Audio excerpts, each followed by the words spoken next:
Hello, everybody. My name is Lewis Lee from All Ends Media, and this is Plan and Traffic. And we do this every Thursday night, 9 o'clock Eastern Time. And we talk about cars, boats, trucks, anything you put gas in, we talk about it. And we have special guests, Greg Speed Shop and Leah. Hi. Is sidekick. How's it going? How's it going, guys? Doing good. Good. We met this year at SEMA for the first time. I think we've talked on the internet before. Yeah, I think we talked times. Yeah, so we met through Joe Coddington, my favorite celebrity. Yeah, okay. We love it. So we met at SEMA this year, and things were moving so fast, we really didn't get to talk. So that's why I really wanted you guys to come on and share about your shop and what you have going on. Yeah. Well, my name is Greg, and this is my wife, Leah. We own Greg's Speed Shop in Waupaca, Wisconsin. I guess 5 years ago, I decided to change career paths. I owned a trucking company for many years. I restored cars my whole life, but I decided to just go for what I want to do in life. And we decided to make Greg's Speed Shop. And now we're one of the biggest speed shops in the country. Custom car builder. I do a drag race also. Leah does a lot of vintage clothing. Mm-hmm. We're just trying to live life, all about building memories for people, and that's what we get to do every day. Mm-hmm. Right. Yeah, I was on your website looking at a couple cars. You guys are putting in work. Yeah, beautiful cars. We got a great team that works with us. All our guys, we just love them to death. We couldn't do anything without them guys. There's just a lot of people that have helped us over the years. And we didn't know it was going to get as big as it is. But it's a handful. I mean, there's probably 70 cars there right now. Yeah. What's the main type or flavor of build that you guys do? Is it we're all over the place? Like the resto mods right now, but we do a lot of average guy stuff. So we have a full mechanical side, and then we have a full fabrication side, and then the paint and body side. And and then we'll do cheaper cars, but we really want to do more of the custom cars. But we try to help everybody out. So I mean, I had a guy come in today and ask me if I'd paint a tractor, Wow. Yeah. We've had boats, planes. I mean, we've had it all in there. Yeah. But we had Chip Foose there in July, and Chip was blown away also, just like anybody else who's been there. Well, because it's not just a speed shop. Yeah, either. we have a lot of stuff going on there. Uh-huh. We got a Texaco gas station built in there, Ah. a Pontiac dealership. Everything has an upstairs. Yeah. Leah's full store. We do full food area. We got people from all over the country come there to do photo shoots. Yeah. I want storage. The first building that we have there has like 5 buildings inside this one building. Wow. The building has an upstairs, so it's more than what you think it is when you see it from outside. Right. Yeah, apparently so. That's great. So we've been there this March 5th. Yeah. We'd be open 5 years. And 5 years ago, it was only 5,000 square foot. Now we're 35,000. Wow. Yeah. And I build everything. We do all the concrete work. We build the buildings. We do all the electricity. My team becomes builders with me, and that's how we get it done. Yeah. And, just put it to work. We did not plan for this to happen. It just happened. That's the best. It's a happy accident. Yeah. Yeah. Well, that shows that you're doing good work if things keep growing and getting better. You know what I mean? So Yeah, it really is. I mean, we've over 150,000 people been in the building in the last 4.5 years. Yeah. And every time people come in, they love what they see. We're more about building memories for people.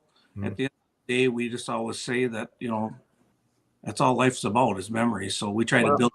Right. Yeah, as I get older, I've been reminded that, like, wow, you really like to live in the past. I'm like, yeah, because it was good. Yeah. I liked it. I want to go back. So let me ask you a question. You know, I do work in a small repair shop, nothing the scope of what you're doing, but I think we may see some of the same problems. And one of the things I see is, you know, when you get a car that was worked on by somebody else or a couple of other shops, you want to, I don't even have to ask you a question. Take it from there. What are your thoughts? Yeah, we get that all the time. I mean, I got a car that just happened to come in now, and the guy ended up paying $90,000 for this car, and it's going to cost them probably another 150 for me to fix it. Wow. What a disgusting shame. It's and he bought it from a dealership who sells old cars. I just can't even believe it. I got one of my top mechanics on it right now, working on it, and you know, every time he turns around, he tells me something else, or I go look, and I just like, you can't even believe it. You just can't believe it. We hear that a lot. Like every builder that comes on here says the same thing, that, you know, people just take advantage of people, and it's just unbelievable. It's sad. It's really it's terrible. It is really terrible, and it's, you know, you try to help people out, and you know, a lot of these other shops give us all a bad name. I don't like dealing with you, you know. But I'm pretty cut and dry with people, though. I just, you know, want to bring it here, and you don't want to pay. I guess it just don't work, you know. Yeah. We could do a whole show, 2, 3, 4, 5 shows on just that subject. But you know, the thing that burns me is, it was one car I recently worked on that was sold. The guy bought it off the internet. It was a Mustang, showed beautifully, looked really nice, until he lost the brakes. You know, and then we had it up on the lift, and even from, you know, 5 feet up on the lift, it looked good. It's a lot of silver stuff. They painted the gas tank silver, painted the brake line silver, painted the metal ends on the brake hoses on the floor, painted those, masked and painted them silver, and left the hose cracked. You know, painted the idler arm and the tie rod ends, but had blown out bushings, you know, that you couldn't see in the pictures. All you saw was that nice silver, looked like everything was new, and it wasn't. And I said, you know, okay, you want to deceive people. It happens all the time, but don't do it with brakes. Yeah. You know, you're sending a person out. This could be a guy, it could be his wife and kids in the car. You know, they're taking this car out, and not only that, they plumbed the brakes wrong, so there were 3 wheels on one circuit, 1 wheel on another circuit. Yeah.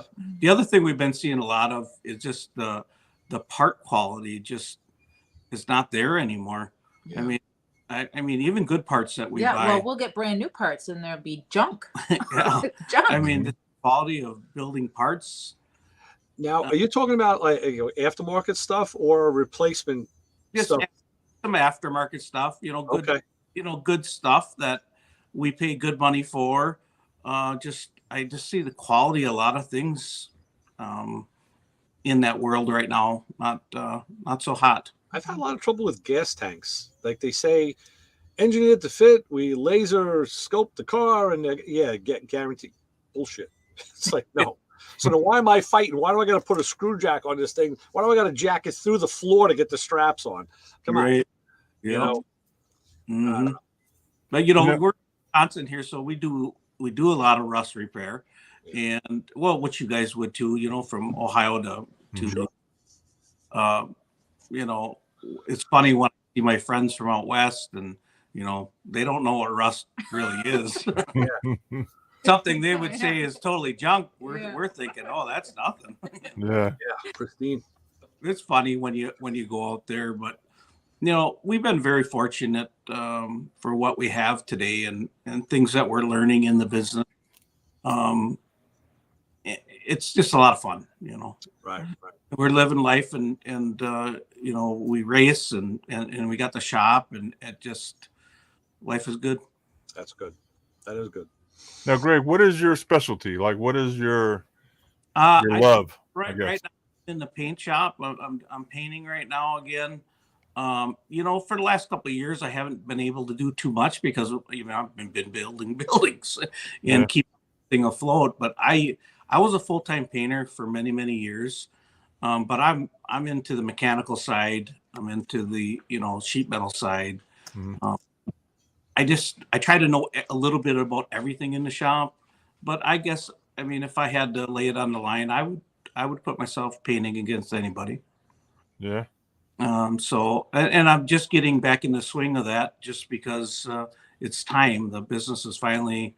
I ain't going to build another building for a while. We are going to add on again, but we're going to hold off probably 2 years yet before we do it. Now, I'm not a fabricator or a builder or anything. I work on my own stuff. You know what I mean? I play around my own stuff. Yep. And painting is such a satisfying result. You know what I mean? Like when you're done painting, you I don't know how to say it. Like you get that feeling like, wow, look at this, it's shiny now. It was. Yep. The painter always gets the credit, but the body guys are the one who make that. I say that all the time at the shop. I say, because I'm not a painter either. I'm not a body guy. I do mechanical work. And I tell these guys, I say, yeah, you guys get all the credit. I said, we do all the work, you get all the credit. Yeah. Yeah. So it's funny. I'm a real gearhead at heart, so I race a 1957 Pontiac called the Joker. Here we go. 1100 horsepower motor, 4-speed, 10-inch wide tires, no computers. He's singing to me right now. Yeah. Right. Me too. I'm a Pontiac. Yeah, right. What does that car weigh, Greg? 2750. Whoa, you got a 57 Pontiac to weigh 2750. That's unbelievable. It's all redone. I've owned it for like 9 years now. We've gutted it apart. Last winter we put her on a diet and we did a lot of work and the goals for the season, and it was awesome. Yeah. Checking all our goals off. We checked a lot of goals with it. So Right. Then this coming year, we race with a group of guys called the Brew City Gassers in Wisconsin here. Some of our best friends. We love these guys. Mm-hmm. But this year we're gonna venture out and we're gonna race with the Salties Gassers out of North Carolina. So we got like a 7-state area that we're gonna be racing. And it's all natural aspirated 4-speed cars. If you guys come up, they're the best. Is that Quayne Stott's group? Yeah, yes, it is. Yeah, okay, I thought so. That's a great group. Those guys have some awesome cars. Yeah, so that's definitely who we're going to be racing with, and I tell everybody I can't be the best until I race the best, so that's where I'm. And I plan on winning. Just how it works. So how's the car built? What's the mechanicals? The car's built. We built a square tube chassis. It's a 2x3 chassis. Full cage in it. Like I said, natural aspirated, big block Chevy. 477 is what we're going to be running. That 477 spins at 9,200 RPM. Nice. 4-speed. Nice. The car has all the original magnesium rims on it.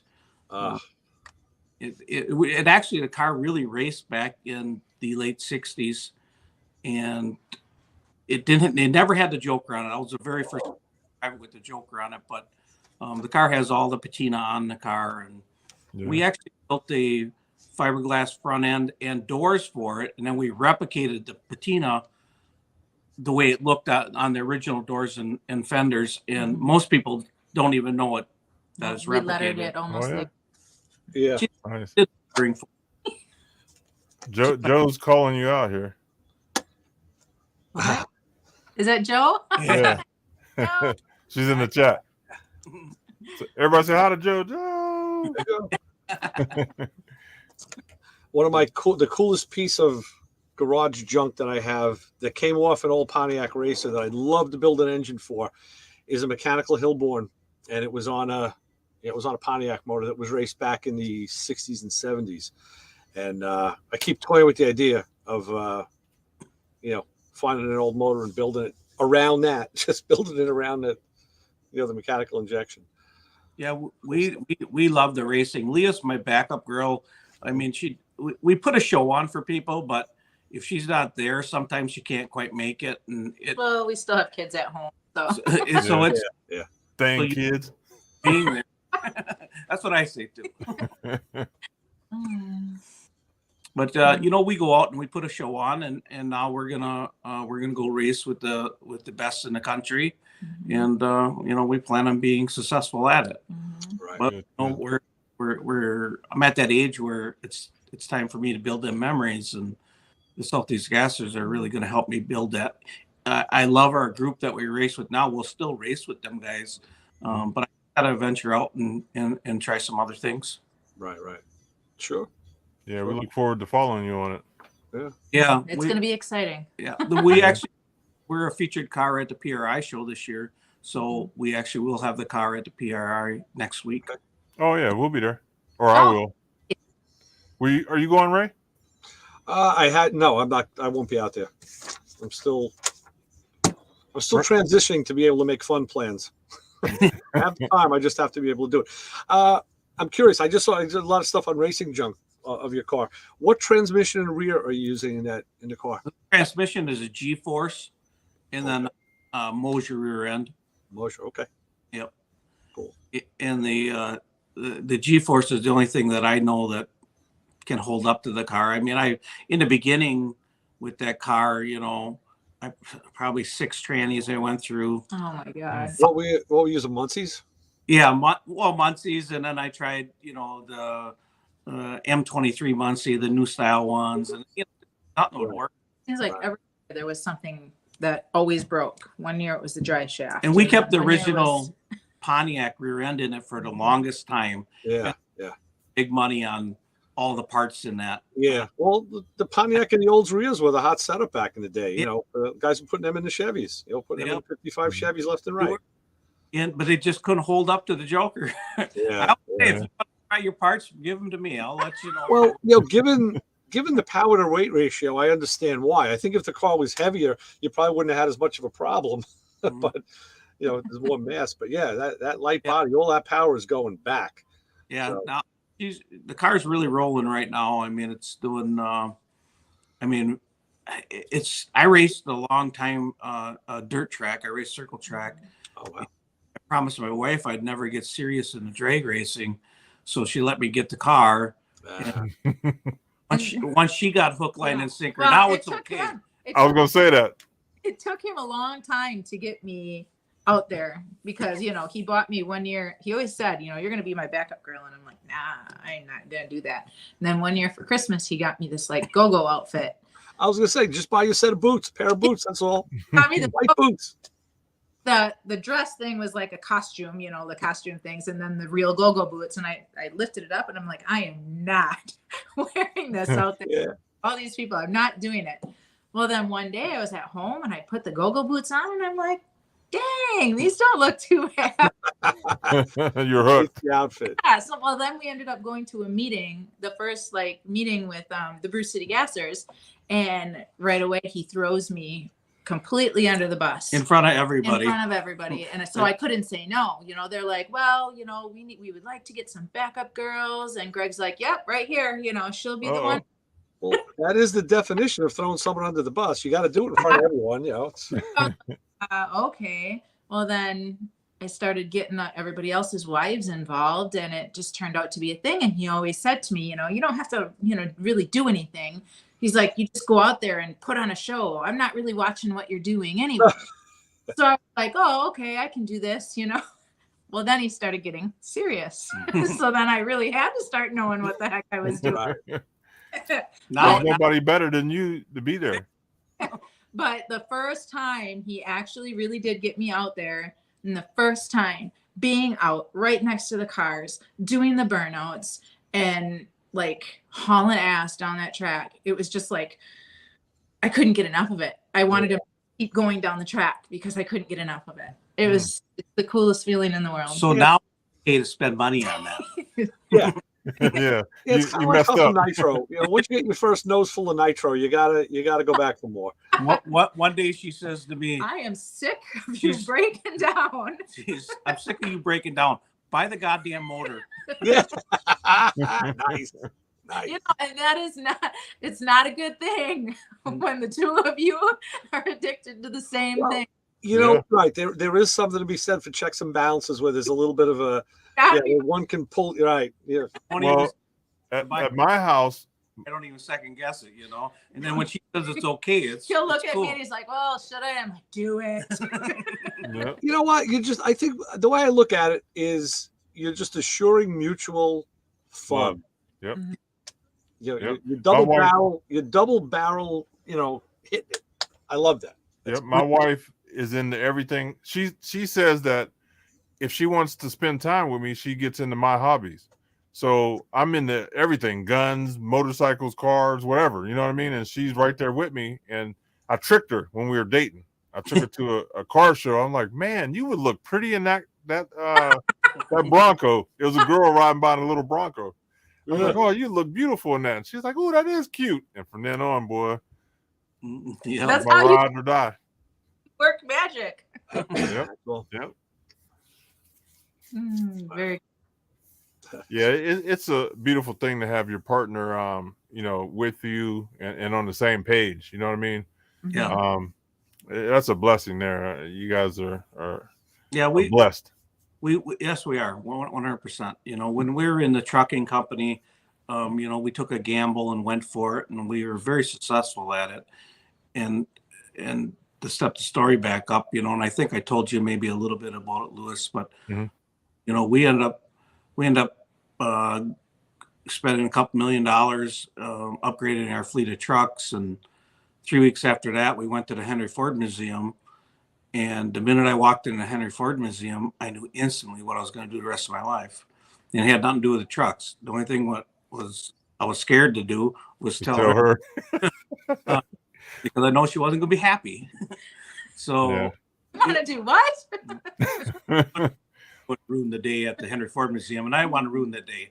We got home, and I told her, that this is something in my heart that I have to do, and I'm done trucking, and we got to sell this place and do what I want to do the rest of my life, and that's Greg's Speed Shop, and now it's taken us to a whole different level, and I mean 5 years from now, I plan on being one of the best builders in the country, if not the world. I mean, that's and there ain't no, when you come to my facility, you'll understand it ain't no joke, Yeah.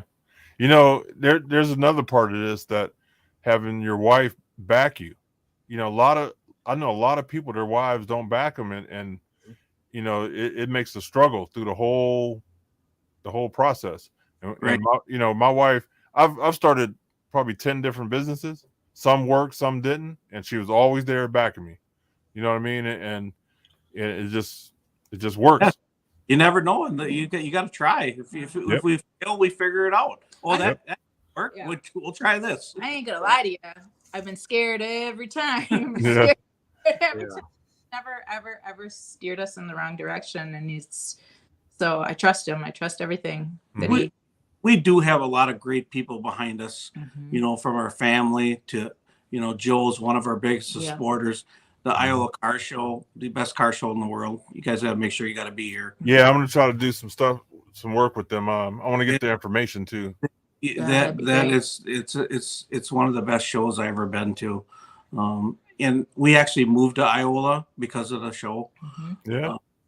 We have a lot of great people that help us and back us, and that gets us where we're going right now, And where were you before you moved there? We lived in New London, which is about 45 minutes from here. Right. Okay. So we're close to.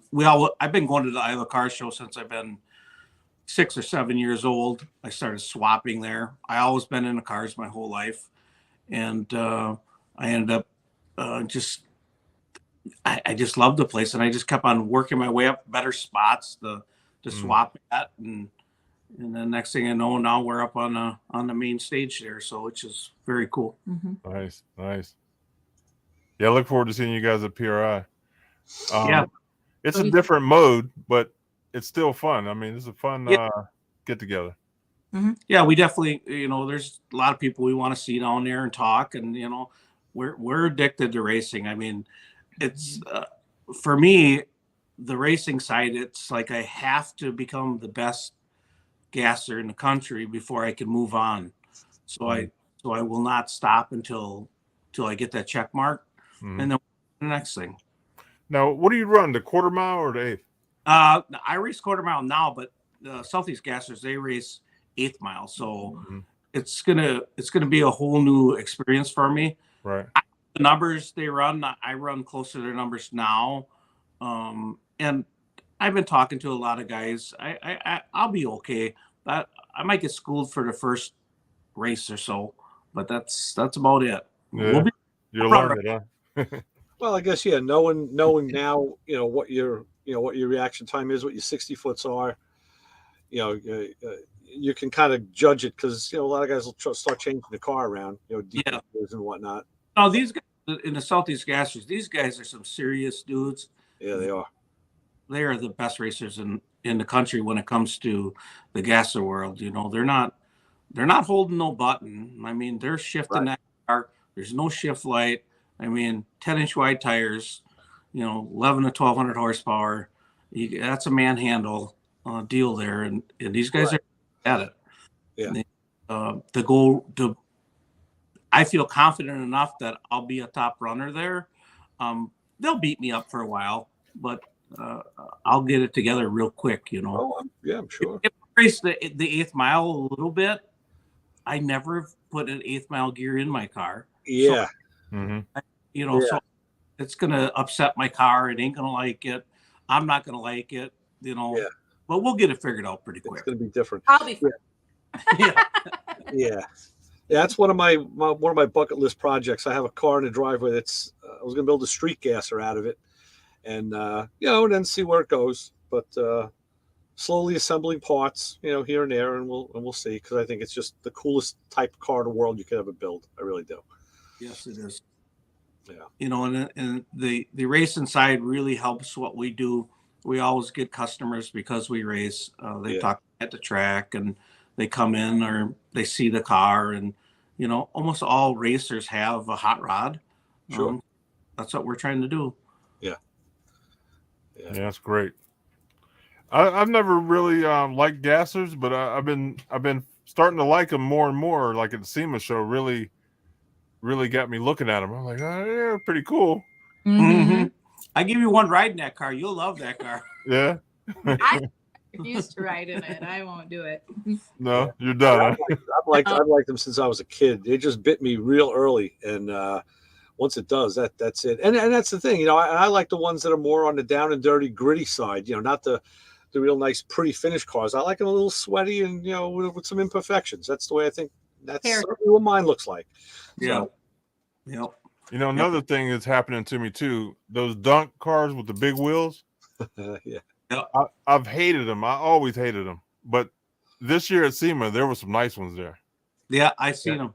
And I'll tell you what, these guys they're starting to build some really nice cars. Oh, I agree with you 100%. wow. Yep. So I mean, a lot of trucks at SEMA now, though, too. Yeah, they're coming up.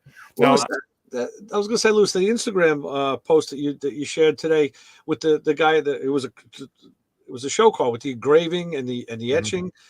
That car was off the chart. Beautiful. Yeah. I've never seen anything like that before in my life. well, that's the lowrider. It's been like that for years. And This one seemed to be like the really cream of the crop. top shelf. The lowrider stuff that's crazy, man. Them guys are very, very talented. Yeah. I didn't even see. Well, there was some paint on the chassis, but I didn't even see any body paint. We were just looking at the chassis and the engine in the front end, and the engraving work was off the chart. Just oh my god. Well, next year we'll have our first vehicle at SEMA next year. We're working right now, and that she's just a showstopper. So we're hoping to go with it. Yeah. Nice. Now, There's a story behind that one. Yeah. You want to share? I think. Next time. No. Gotta keep it suspenseful. Yeah, right. So I'm. Yeah. All right, go ahead.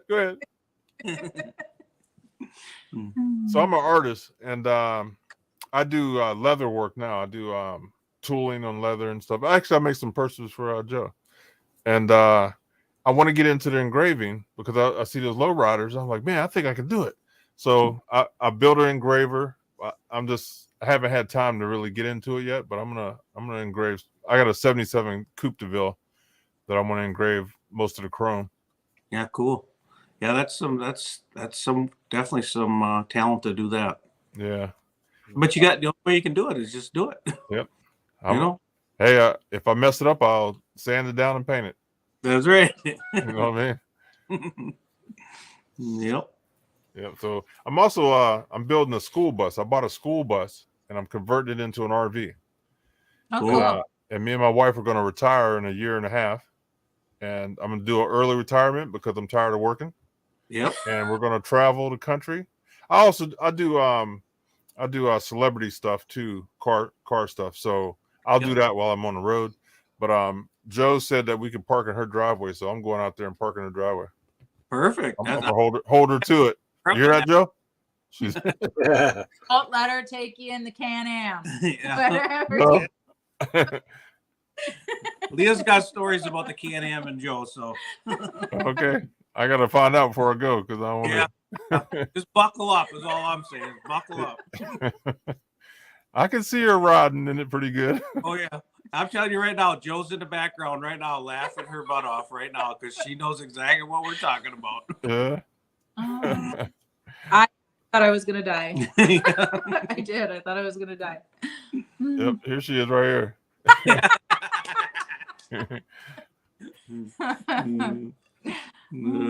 Funny. She's great. Yes, she is. Yeah, her place in Parker there's awesome. You know, you'll love parking there. Yeah. Yeah, we can't wait. Hopefully I'll have it done in the next year and a half. It's a lot of work, man. A couple of some of my buddies that come on here, they all flew out here and drove out to Ohio and helped me cut my roof off.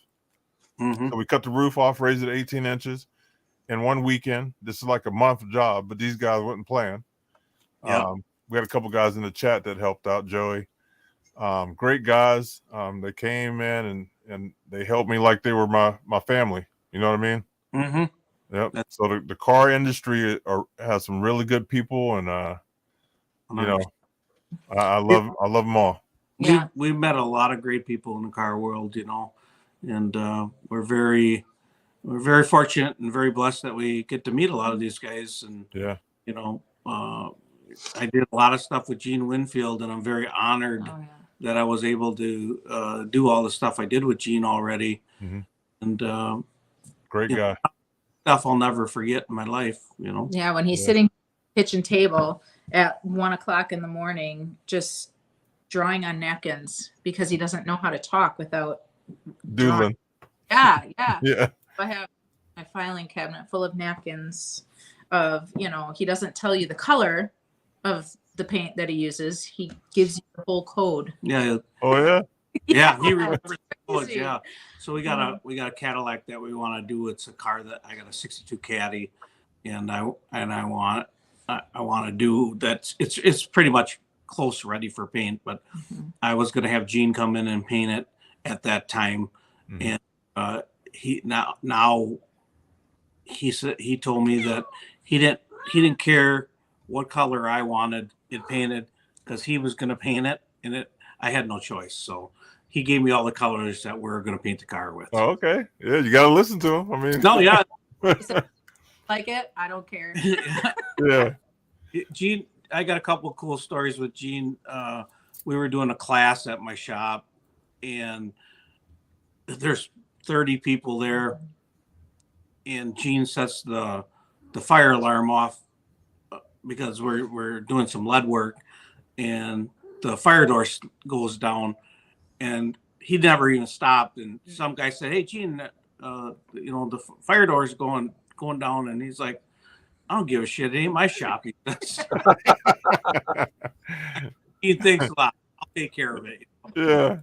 He just chuckled, you know, but he's a great guy. You know, Joel introduced me to Gene many years ago, and you know, he's one of the good guys, you know. Yeah. I missed him this year at SEMA. Like everywhere I went, he was like, "Oh, Gene was just here." I was like, "Where's he at? I'm trying to catch him," and I just missed him. I didn't get to see him. Yeah, I seen him at the Hall of Fame luncheon. I was with Joe, and we sat at Gene's table, with Joe and Linda Vaughn also was at the table.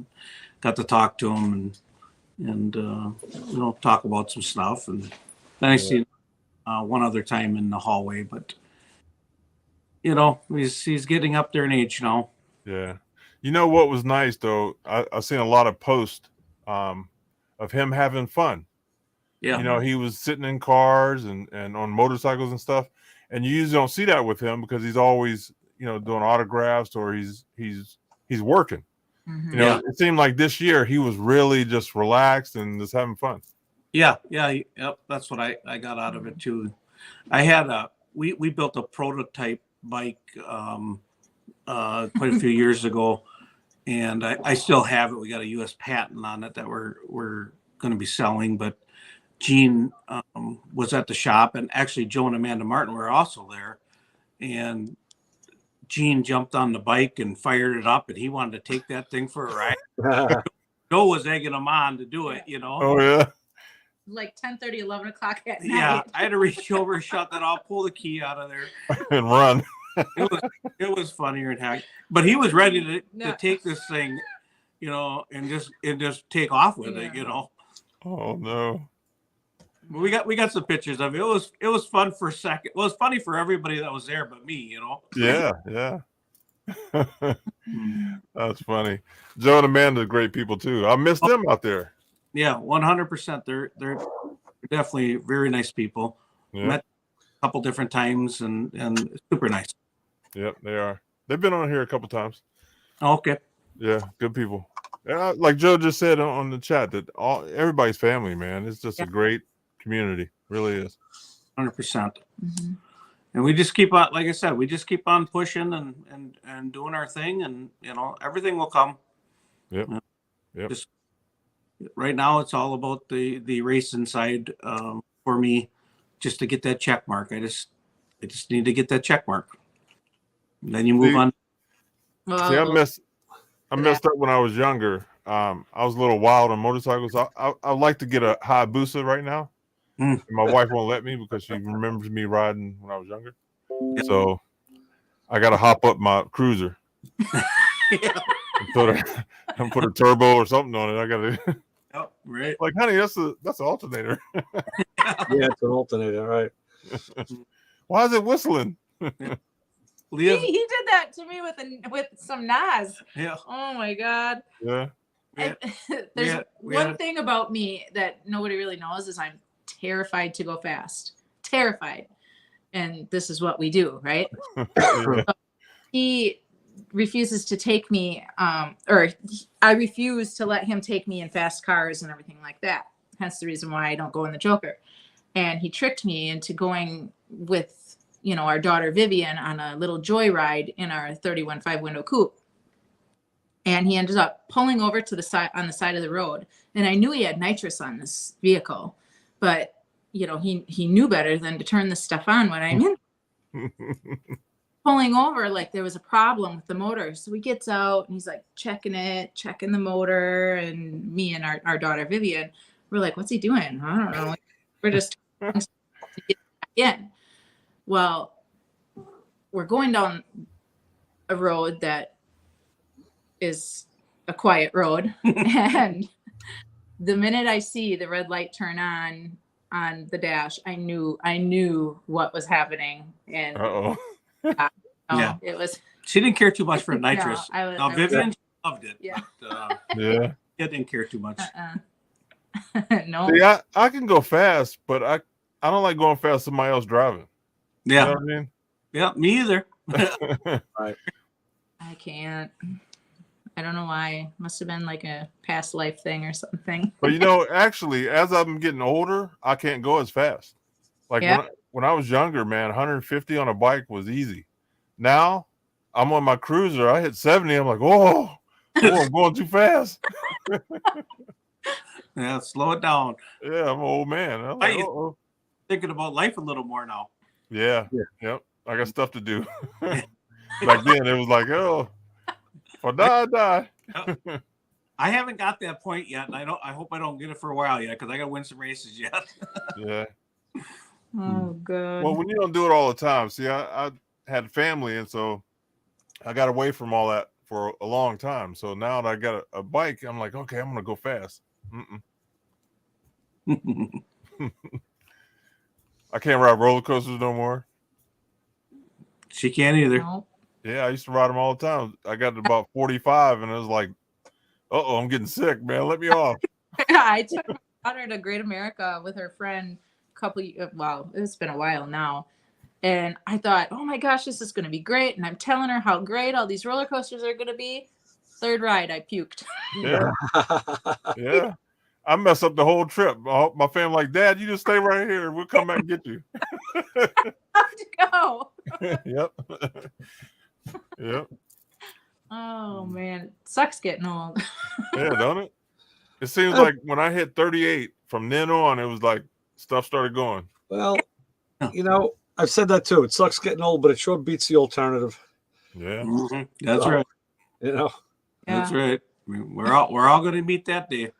Yep. Yep. So we want to enjoy it and do everything we can until then, you know. Absolutely.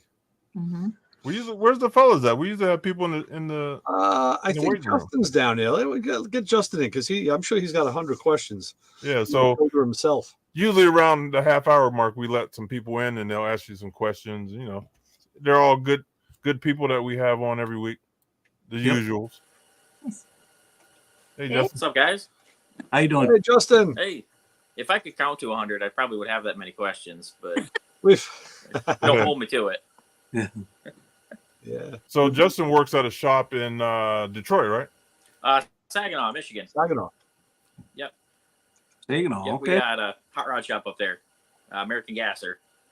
Oh, okay, yeah. I just followed you guys today, I think. Nice. Well, thank you. Mm-hmm. Yeah, I just went through all the stuff. I'm following you guys. It's pretty cool. I recognize the Joker. Yeah, I've owned, like I said, I owned a car about 9 years.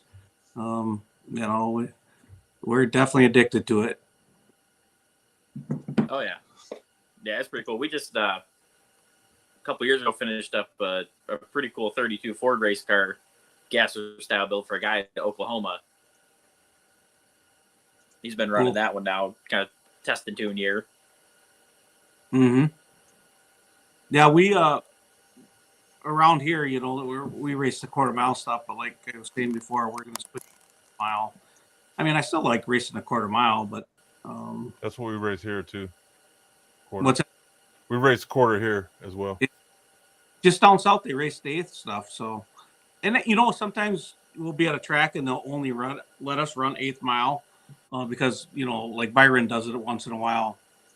You know, the waters, you know, there rained the day before, and they don't like the track past the eighth mile, and you know, we're shutting down before that. And all of a sudden, the next day they'll say, "Okay, well, we're gonna race quarter mile today." Man, that seems like a long ways down there after you're used to racing. Yeah. Yeah, that's true. It seems like, oh my God, it's kind of scary now. Yeah, I used to race my bike on a quarter mile, and at this track here in Ohio, it was Thompson Racetrack. At the end of the track, it had a little dip. Yep. And man, on a bike, man, you hit that, boy, you feel like you're going somewhere else. Yep. Hang on. With the Joker so far, the fastest we have been with that car is 863 at 155. Yeah. You know, That's like I said, that's on paper it should run at 826. I think it comes out to be, but you know, we had a lot of clutch problems. We blew a couple clutches up. Not making excuses, but we just didn't have our shit together. Basically, what it comes down to, and. Now we travel with a spare of everything, though. Yeah. So, like, if something, we'll fix it and get right back out there. We just use a multi-disc clutch in that car, Greg. Yeah, we got a brand new Ram clutch, 6-finger that just came in. That will be running this year with the self-gassers.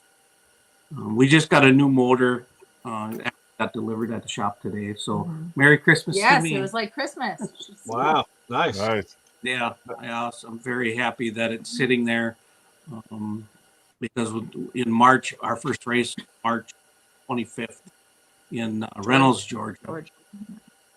So that'll be their first one, and I just can't wait to start racing with these guys. Yeah. Heck yeah. We're hoping we'll be running 8th mile. We want to be in a low 5:30s. 20s would be nice in the 8th mile is what we're hoping. But natural aspirated 4-speed cars, 10-inch wide tires, 1,100 horsepower. It's sketchy, but it's the fun part. Well, yeah. You rely a lot on the suspension. It's got to work. Yeah.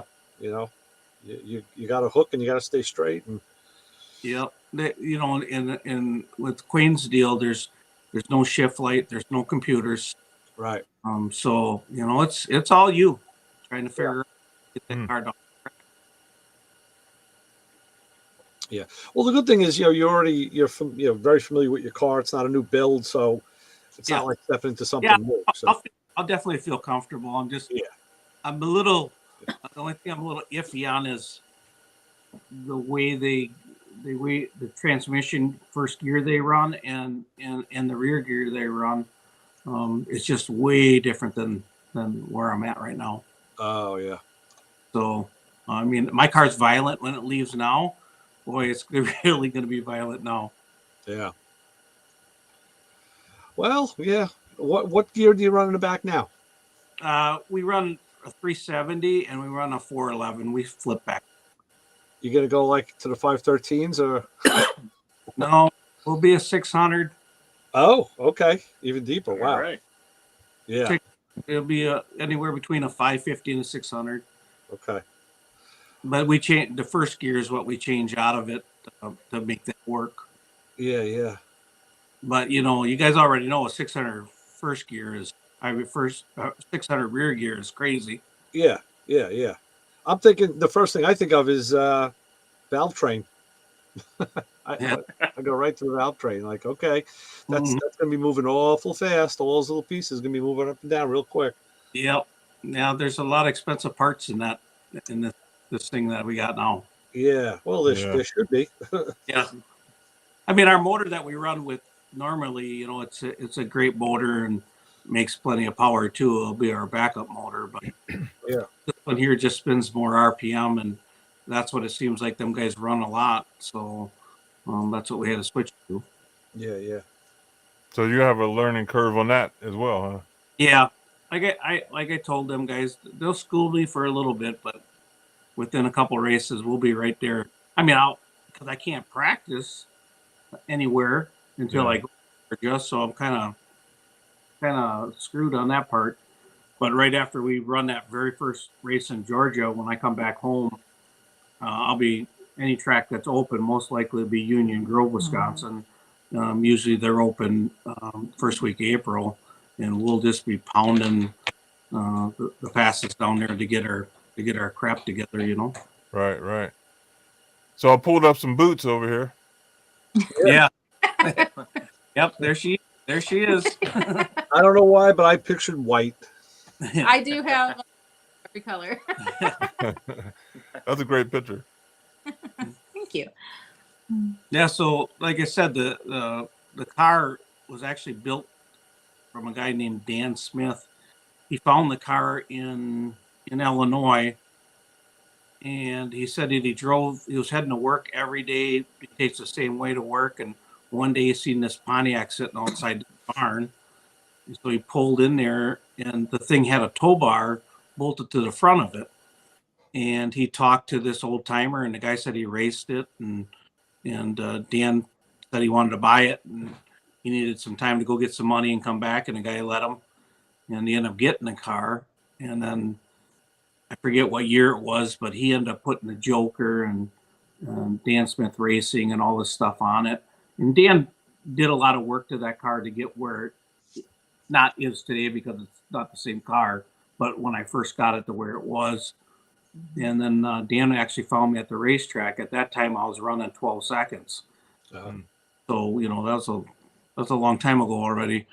Yeah. And he told me that, he told me the story that he found the car and stuff. It was very cool. And I told him, car into the eights, and he says, there ain't no way you're getting this car in the eights. Yeah. After I got it in the eights, I did send him the video. Yeah. So, Nice.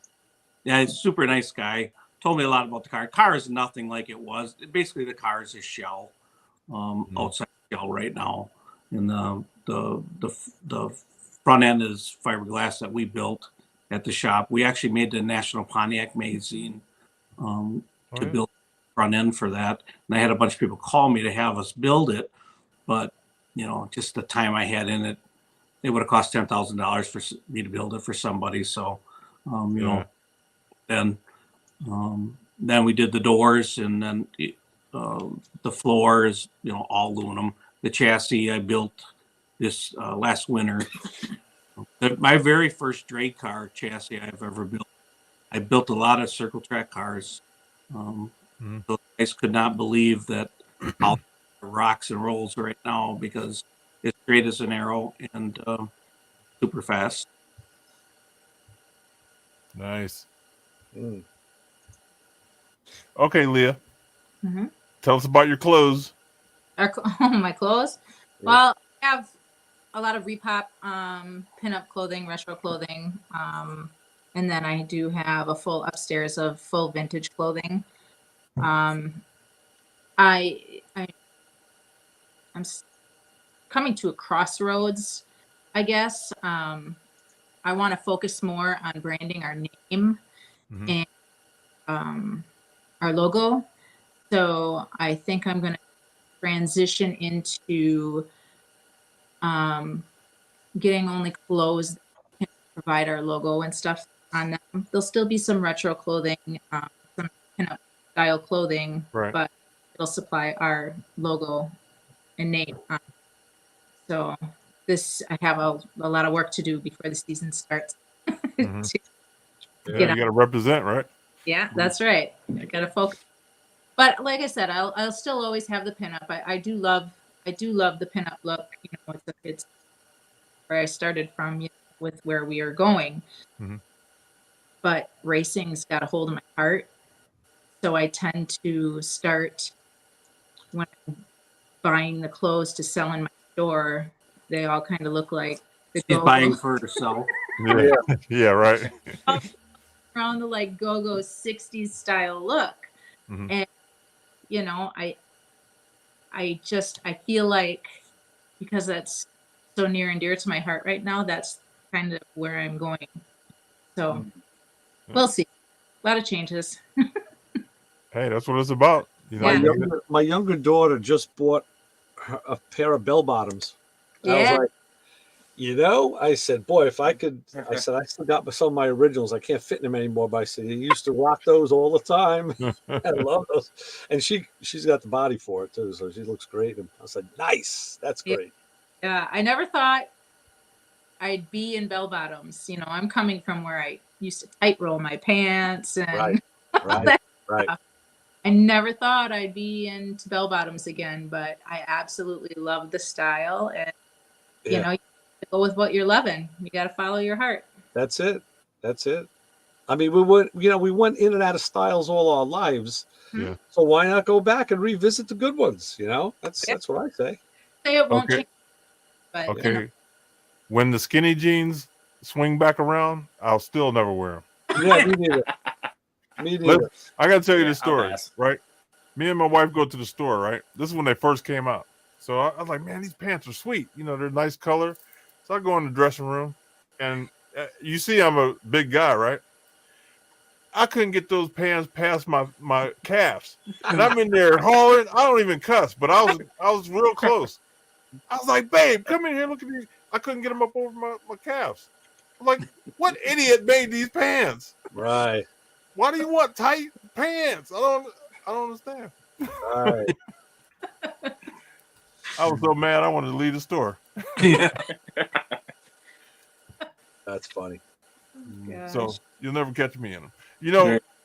When I was younger, a teenager, I never wore jeans because my thighs were too big. Because they had like they didn't have baggy jeans. So I was probably 14 before I wore a pair of jeans. Yep. My legs were big. I raced BMX and all kind of, sports stuff. So I've always been large. You know, when I was 12, I was 220 pounds. Wow. So I never wore jeans.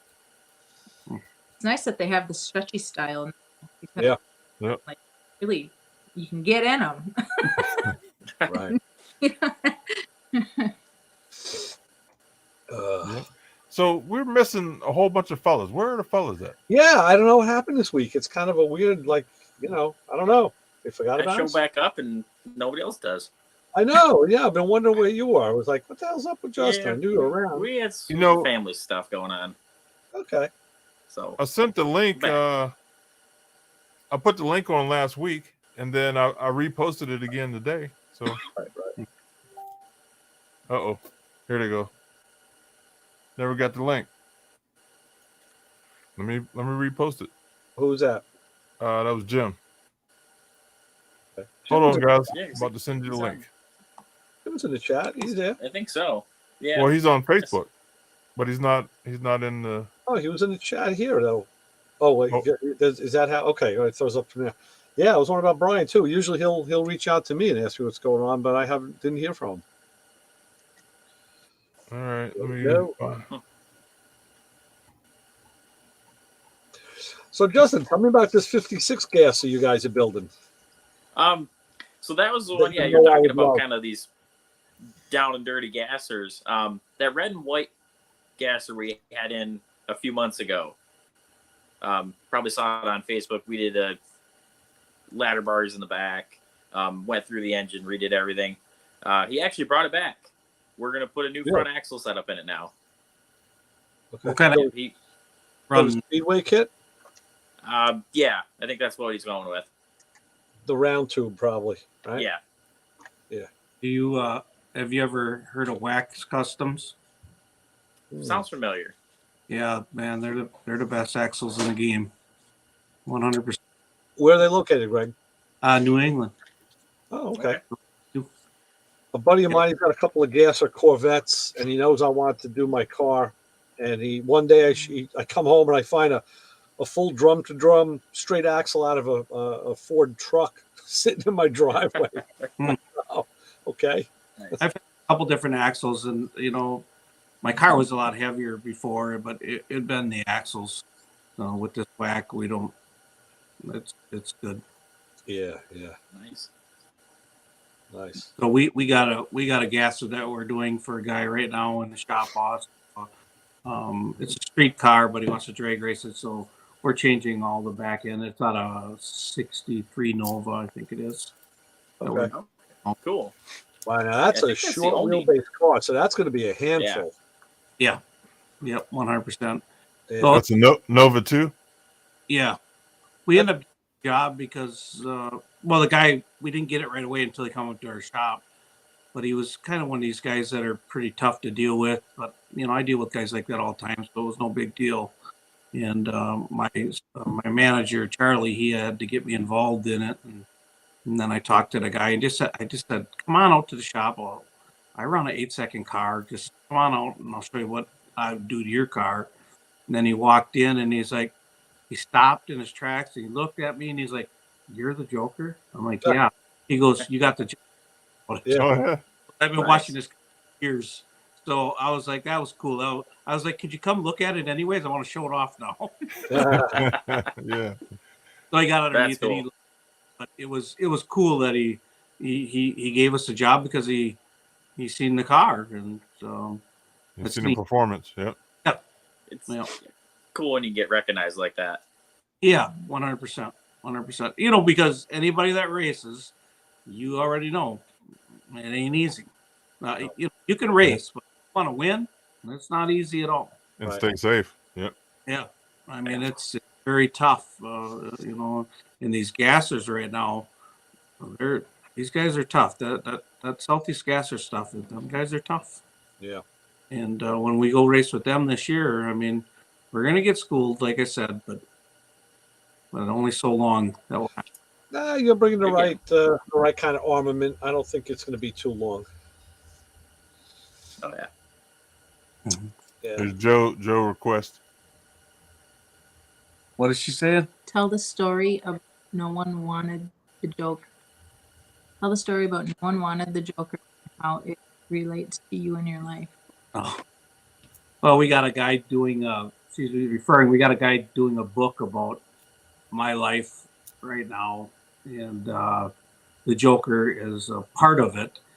And the 57 Pontiac was like a forgotten piece, because of the 57 Chevy, and it kind of like my life. So that's the kind of story she wanted to relate to that. This book that they're doing right now, we actually read the first couple chapters of it last week, and it's a book that I'm excited. it's very, very good. And I could be biased because it's about me, but I think it will resonate with anybody in life. I've never got anything in my life for nothing. I quit school when I was 16. I made a multi-million-dollar trucking company, and I own a multi-million-dollar shop right now. And it's a hard work that gets you to that level. Right. And the car and me are one. And anybody that races know that when you have that car and you're racing, you and the car become one. And that comes from Joe, because she told me that. And when she said that to me, I was like, she's 100% correct. We become one with that car at that particular time. And that's what the story is about. It is very cool. I'm flattered that somebody wants to write a book about me. But I thought it was going to be like whatever. But then when we started reading it, I was like, oh, dang, this is pretty good. This could be a movie for sure. It's very relatable for other people. So it's gonna be good. I'm excited. Well, make sure you get it on audio, because I went to public schools and I can't read that good. Yeah. Audibles too. We'll take turns reading a chapter at a time to you, Louis. Don't worry. Okay. There we We'll go. do that. I'm a half hour from home to work, and every day I listen to audibles every day to work and home. That's how I get and I always say I'm reading another book, because I go through a book a week. Yeah. Yep. But yeah, we're trying to talk them into doing the audible for it. We're supposed to have the book. It's supposed to be done in April sometime. So Nice. We're pretty excited about it. Heck yeah. Yeah, it's a great project. That really is quite an honor. That's you have to let us know where we can find that book, because I love reading stuff like that. It will be on Amazon for sure. Okay. So he writes books now, and he's on Amazon, so it'll be in his collection. But when we get the books, I'll definitely be posting a lot about it. Great. And I just can't wait for it to be done too. So it'll be pretty neat. Yeah. Just something to put that little, little check mark. Yeah. Yep. Hey, man, not too many people got a book written about them before, and I'm kind of right. Well, I might have a book at the police station, but I don't think I want to see that one. Yeah, that's a different kind of book. Yeah. Like, we know all about you, buddy. Yeah. No, I'm not a criminal. This is live. I'm not a criminal. You just play one on the internet.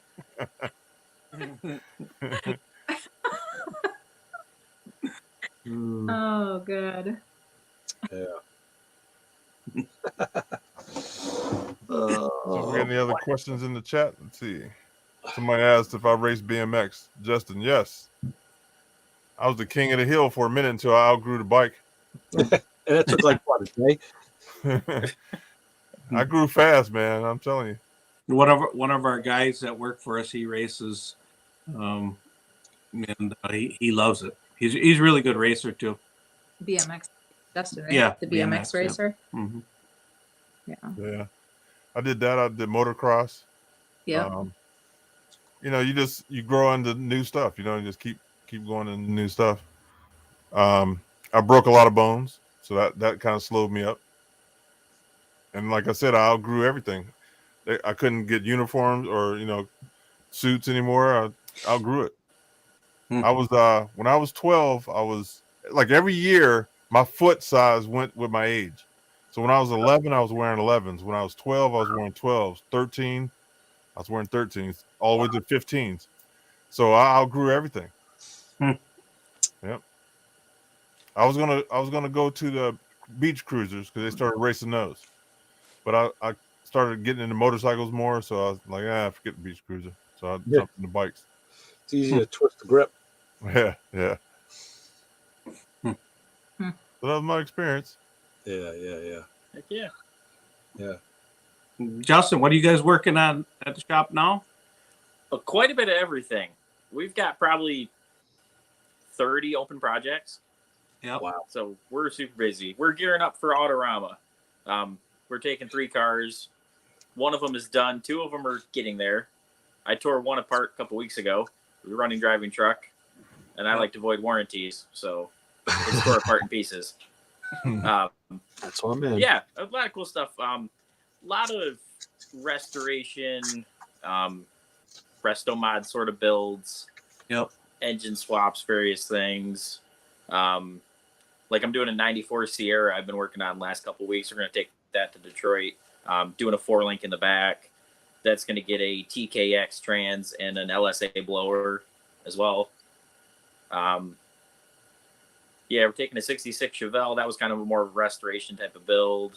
The Hemi swapped PT Cruiser, that'll be going with us. That one's been kind of a cool project. What's the dates on Detroit? February 24th through the 26th. Right. Wow, that's coming quick. Upcoming. Yes. Yeah. You said the 24th? 24th. I think Detroit and Milwaukee are the same dates, ain't they, this year? I think so. Because we're going to be in Milwaukee. We got a 68 Mustang we'll be showing down there. Nice. But we wanted to go to Detroit. I think it's exactly the same date for some goddamn reason. I don't know why they.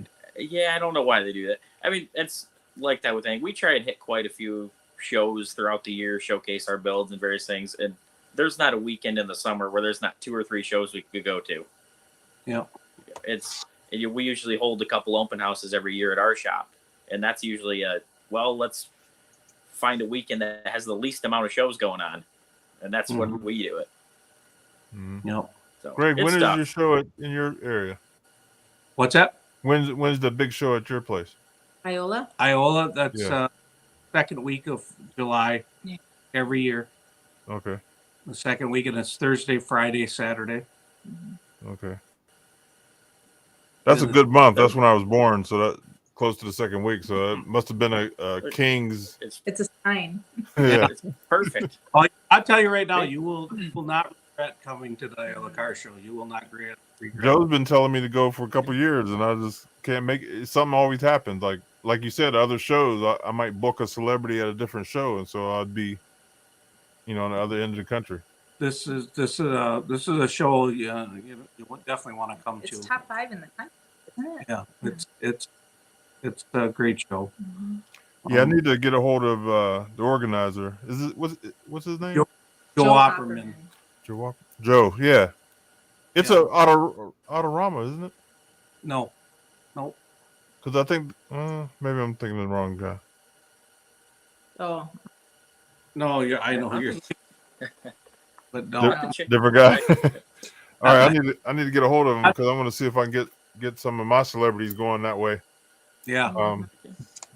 Yeah, if you could, when you talk to Joe Coddington, she's been telling you, but he can definitely fill you in how good of a show that is. Yeah, she has. She's told me. Would love to check it out. Yeah. How many acres? I think they got 350 acres. Yeah. Really? Biggest swap. Yeah, Oh it would be the biggest swap and car show, I think, in the country. Wow. Yeah, I gotta go. Yes, sweet. Hopefully, I get my bus done because I want to hit all this stuff with my bus. You know what I mean? Yeah, that would definitely. Cool. The show went. A lot of celebrities come from the West Coast to the show, and they're amazed when they come there. They can't believe the swap. Yeah. You guys been to Hershey before? Yeah. Okay. Well, how the swap is there. That's what that is here. I mean, it's just you can't imagine everything you can imagine is here. you're looking for a part, it's here. When Gene Winfield would come to the show, he would go around and swap and have a pile of stuff we have to. I Yeah. still got Gene stuff at my Yes, place. you do. Yeah. Oh, he'd go out and come back with a whole cart full of stuff again. It was crazy. That's funny. We got a big area where we're set at Iola, and Gene is the only guy that I let swap in my area. But Yeah. you know, he's the king. You gotta let him do that. Yeah, I was gonna say it. Yeah. He's the man. Yep, he's the man. Yep. I'm Hot Rod. He's in our area. Super cool. Yeah. But yeah, it's one you want to put on the radar for sure. Once you go to it once, you'll come every year. Yeah. We got a couple All right, like that. We have a big show up in St. Ignace that I Yeah. went to the first time this past year, and I'm like, man, I'm going next year. I don't care. So much fun. Yeah, I know Linda Vaughn was up there for that one. For that one. Yeah, she was up there. I didn't get to meet her. Murray Pfaff, he was up there. I talked to him for a little bit. Who else? There was a handful of people. So she was probably riding in the convertible with Bob Fries. You know Bob? Yes. Yeah. Yeah, Bob's a great big Bob. Yeah. Yep, I met him a couple times. He's really cool. Yeah, he is. My Like, buddy we were Mike actually- said. Go ahead. My buddy Mike said he was there on he was there last year or this year. He was there this year. I haven't been to myself yet. That's one on my list to get to. You know, being in Michigan, it's not too far away. You know, we're used to always going to the west, so that's a long way. Right. Well, you want to try to get that Riddler, don't you? Oh, 100%. That's going to happen. Yeah. Yeah. Heck yeah. Would love to do that. Yeah. I Hey, think that's on everybody's crown jewel there. oh yeah. Hey, at SEMA, did you happen to look at Nichols' car, Justin Nichols? Yeah, I seen it. Yep. What'd you think of it? That was pretty good. I liked it. Them twin turbos in the lights were incredible. Yeah. Yeah. It definitely was cool. What'd you think of the truck? We seen that thing when it was just A couple years ago. a couple of years ago when they were just building that. And we seen it. There was nothing on it. It had the frame and they were working on the headers when we were there. Yeah. Yeah, Which one was that? The one that they won with at SEMA this year. Oh, yeah. That was cool. Yeah, that C10 that they had, that Blazer. Yeah, that's a killer truck there too. Yeah, they really came back into their own, those square bodies. You know, it's whoever thought that would be a resurgence like it is. Well, they're running out of stuff. Yeah, but and they are cool trucks, especially when you see what guys do to them. Mm-hmm. You know, they can be pretty cool. Man, think about it. 15 years ago, 20 years ago, those trucks were $300-$400 everywhere. Yeah, buy every one of them right now if we could for $300-$400. Yeah, you can't touch them now. They can be rust buckets and they're $2,000. Yeah, you know what I mean? They We're want seeing five. a lot of that. Yeah, They make about part there is for them though. Oh yeah, that LMC, they make everything. well, the good thing is, everything interchanged for it's like a van. Everything interchanged for 15, 20 years almost. Mm-hmm. Yep. Except a small trim. Now the vehicle that we're bringing to SEMA, we got a C10 that we're bringing, but it's something that you haven't seen before. Yeah. If you come to the shop, you'll see the rendering we got on the wall. But Nice. All right. We might be heading that way. We're going to Big Falls, Minnesota to pick up a vehicle. when you have, I don't know. See, I think the snow is going to catch us where we have to wait till spring, I think. We were trying to go before PRI, but I don't think it's going to happen. yeah, you You don't definitely have get very up. long if you want to. You stop. Yeah, we sure will, for sure. Joe, she's out west though. It's early there. What is Yeah, 6 o'clock, 7 o'clock? yeah, she's 2 hour difference. 2 for hours us. different than us. Yeah. I was like, she's hanging out with us, but Should still early out there. send her a link and get her on. Yeah. She said she was working out in the yard, and so she's not coming on. Yeah. So listen, I got to go to work early in the morning, so I'm going to jump off. But you guys are welcome to stay on because Ray runs the after party, and these guys stay on sometime 3-4 hours after I get off. Yeah. We're known to do that. I wake up in the morning and they're still going. I'm like, what are you guys doing? Late shift. But listen, you guys are family. When you come on this show, you're family. So you can come on anytime, and anytime you want to share something or promote something, if you just want to come hang out with us, you know what I mean? Because Cool. we do this every Thursday, and we usually have more guys that come on the screen. Sometimes we have 5, 10, 15 guys on the screen. Yeah. It's like, just hanging out. We just hang out and talk trash and tell lies, Yep. So you're always welcome. Yeah. Yeah. Thank you. That's awesome. We definitely can do that. Yeah. So yeah, please come in. I'll tell Joe that too. Like, just come on if you want to hang out. So I will see you guys at PRI. Yeah. Are you going all 3 yeah. days or? Yeah, we're leaving Midnight Wednesday. No, Tuesday night. Tuesday. Tuesday night we're leaving. We want to be there early Wednesday morning, get the car pushed in. Oh, okay. And Yeah. I'll see how much fun that's going to be, but we'll get it in there. Man, it's usually so cold there. It's like a different kind of cold. Last year too, remember the wind? It's like, I don't know, like somebody hits a switch and like, oh, we're gonna fix you. You know what I mean? It's like different cold. It was so bad last year. All right. Good thing No, I didn't actually make it last year. The year before, last couple of years before that, I was there. But last year, my guys were down there, but we didn't make it. I've never been yet. So yeah, My first be time. her first time. Okay. It is such an awesome show.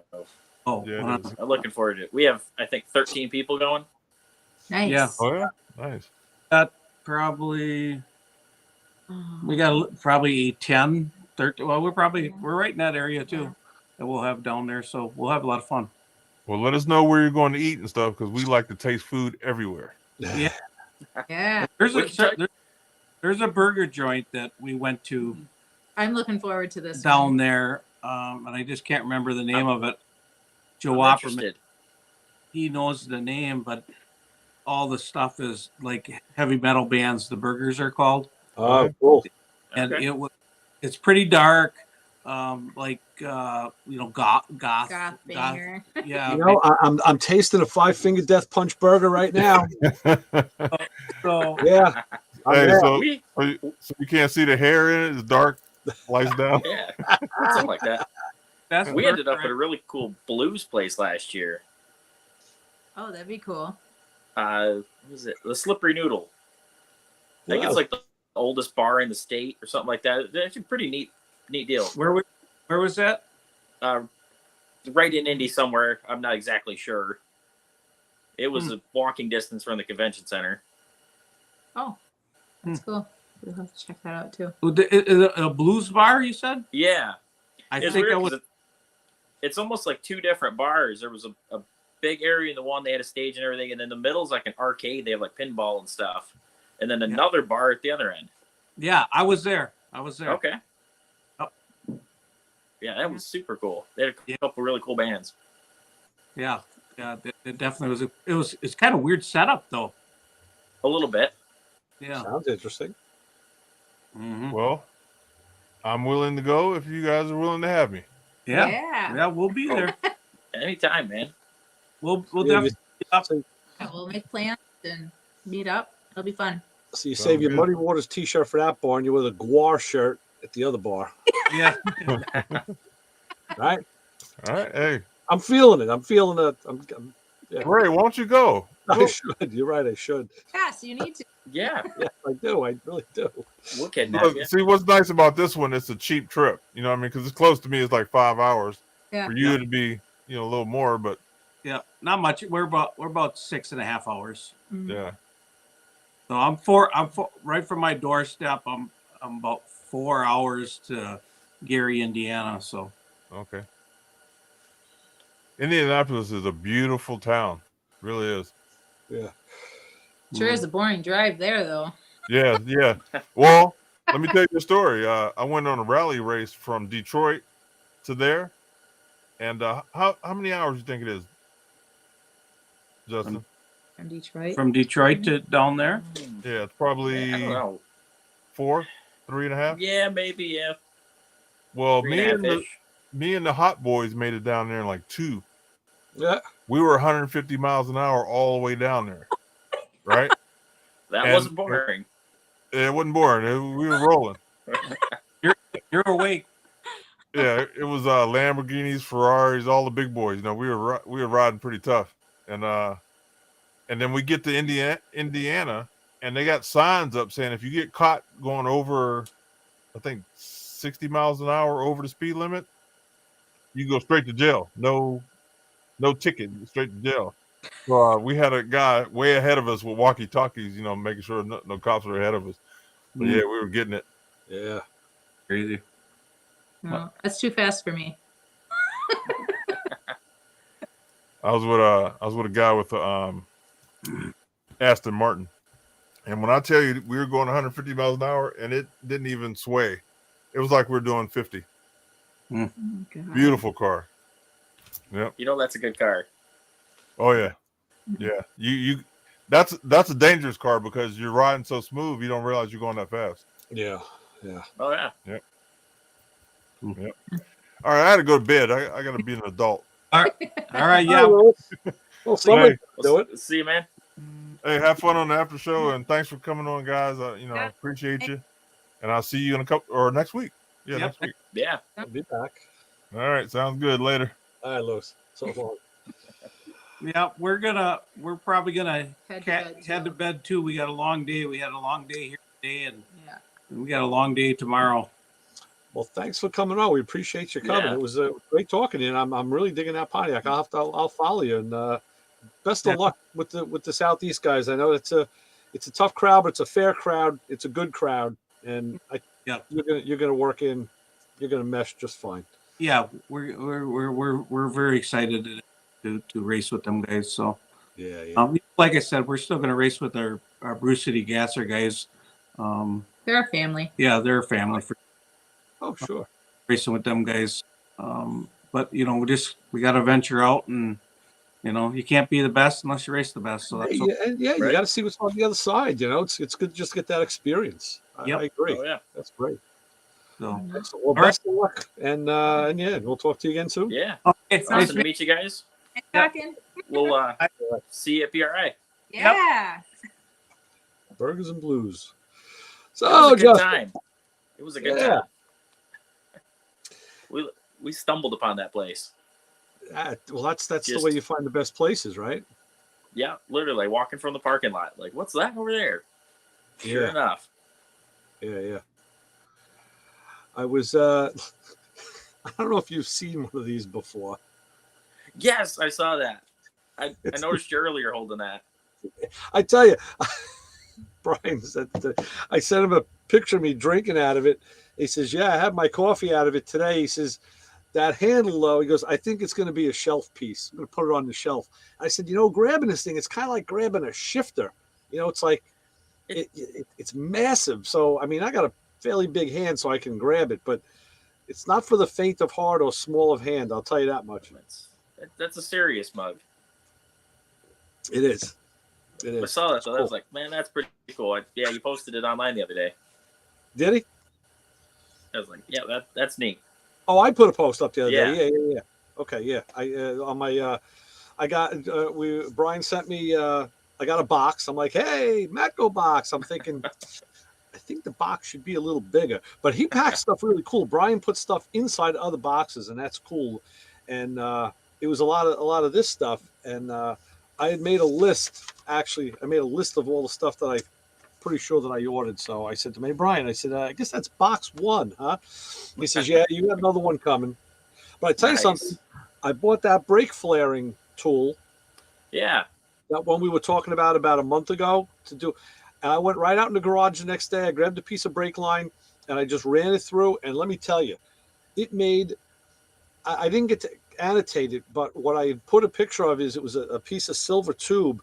And I showed the factory flare, and then I flipped it around and showed the flare that this tool made. And you could tell the macro flare was a little bit brighter in color. But other than that, it looked identical to a factory flare. It was Nice. I am very happy with that tool. Yeah. Very, very Yeah, good. because that's a tough one too sometimes. Like we do a lot of stainless brake lines. And so, flaring those is a pain. So I guess you don't buy the kit for the car, or sometimes you have to just make a piece. If it's something like that 66 Chevelle we're taking to Autorama, that was a factory sort of restoration. So yeah, we bought a stainless brake line kit for the car. But like a lot of our hot rod stuff, you start from scratch. Like the PT Cruiser. Yeah. That's unfortunately we couldn't find a Hemi swapped 9-inch PT Cruiser brake line kit. For some reason nobody makes it. Yeah. They'll catch up with you. One day. And I guess you go for stainless mainly for the looks, right? Yeah, looks. Well, and a lot of our stuff is drivers too. Well, yeah. There's a 68 Camaro that we built. We finished it up July of not this year, but the year before. And he's probably put 5,000 miles on the car.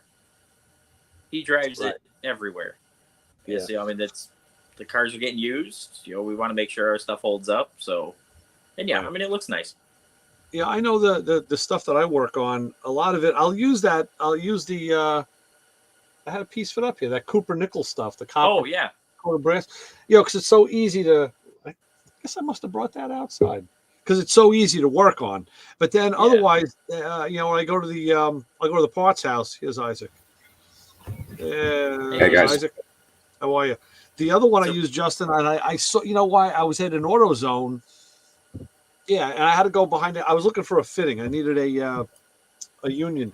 So the guy, he doesn't know it. He goes, do you know what you're looking for? I'm like, yeah, I do. He goes, do you mind going in the back? I'm like, no, I prefer going in the back to look for it. So when I was back there, I get to see all the other stuff they have. And they also have a lot of brake lines. They have them with a gray and with like a charcoal black coating also. Right. That's a rust preventative coating. And I'm like, ooh, those are really nice. And you can also flare. They're not stainless, so you can cut and flare them pretty easy. That copper nickel stuff's pretty cool. We used that on the that 36 Olds we built, the blue one. Right. Easier to work with, and that was kind of cool because it almost fit the build of the car a little bit. Like we did the copper fuel lines and the various things. Like it's a little more old school build, and it just seemed right on that car. Yeah. Yeah, I mean, that's, I bought a roll of that stuff. That's great. But the other stuff is really good, too. Yeah, I did repairs on the, on the flatbed and the tow truck, and I had to use just straight sticks. And I got this stuff that was coated and real easy. But that Macro brake tool, oh, my God. I wanted to talk to Brian and just tell him how good it works. It was just right out of the box. Yes. The only thing was I was thinking about maybe making a handle for the die part of it, and then I said, no, wait, remember, when you're using this, you're not going to be at the workbench, you're going to be under a car. That's why I asked for it, because I wanted something that I could use in tight spaces. So it's going to be a dream. A dream. Yeah, like I said, it's nice to have something you can use under the car. And then I also got that the quick disconnect for the air hammer. I mean, I think we were talking about that, I don't know, 6-7 months ago. I tell you, you take the spring off the air hammer and you just literally thread this thing on the threads, and it's got it looks like an air fitting inside with 3 little ball bearings where you pull it down, you put your air chisel end in and let it go. Bam, bam. Oh my God. Quick change air chisel. Excellent. That's the little stuff that makes my day. It really does. Oh, yeah. Like watching a good 70s TV show. Make my day. Just give me a good tool. Give me a tool that works. Yeah, it's like that pair of Matco scissors I've got. Like every time I use it, I'm just happy. Okay. Yeah.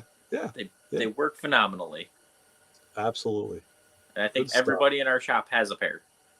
Okay. We tell our guy I don't have a pair of those. Can you cut carpet with them? You probably could. I haven't tried, but you probably could. Okay.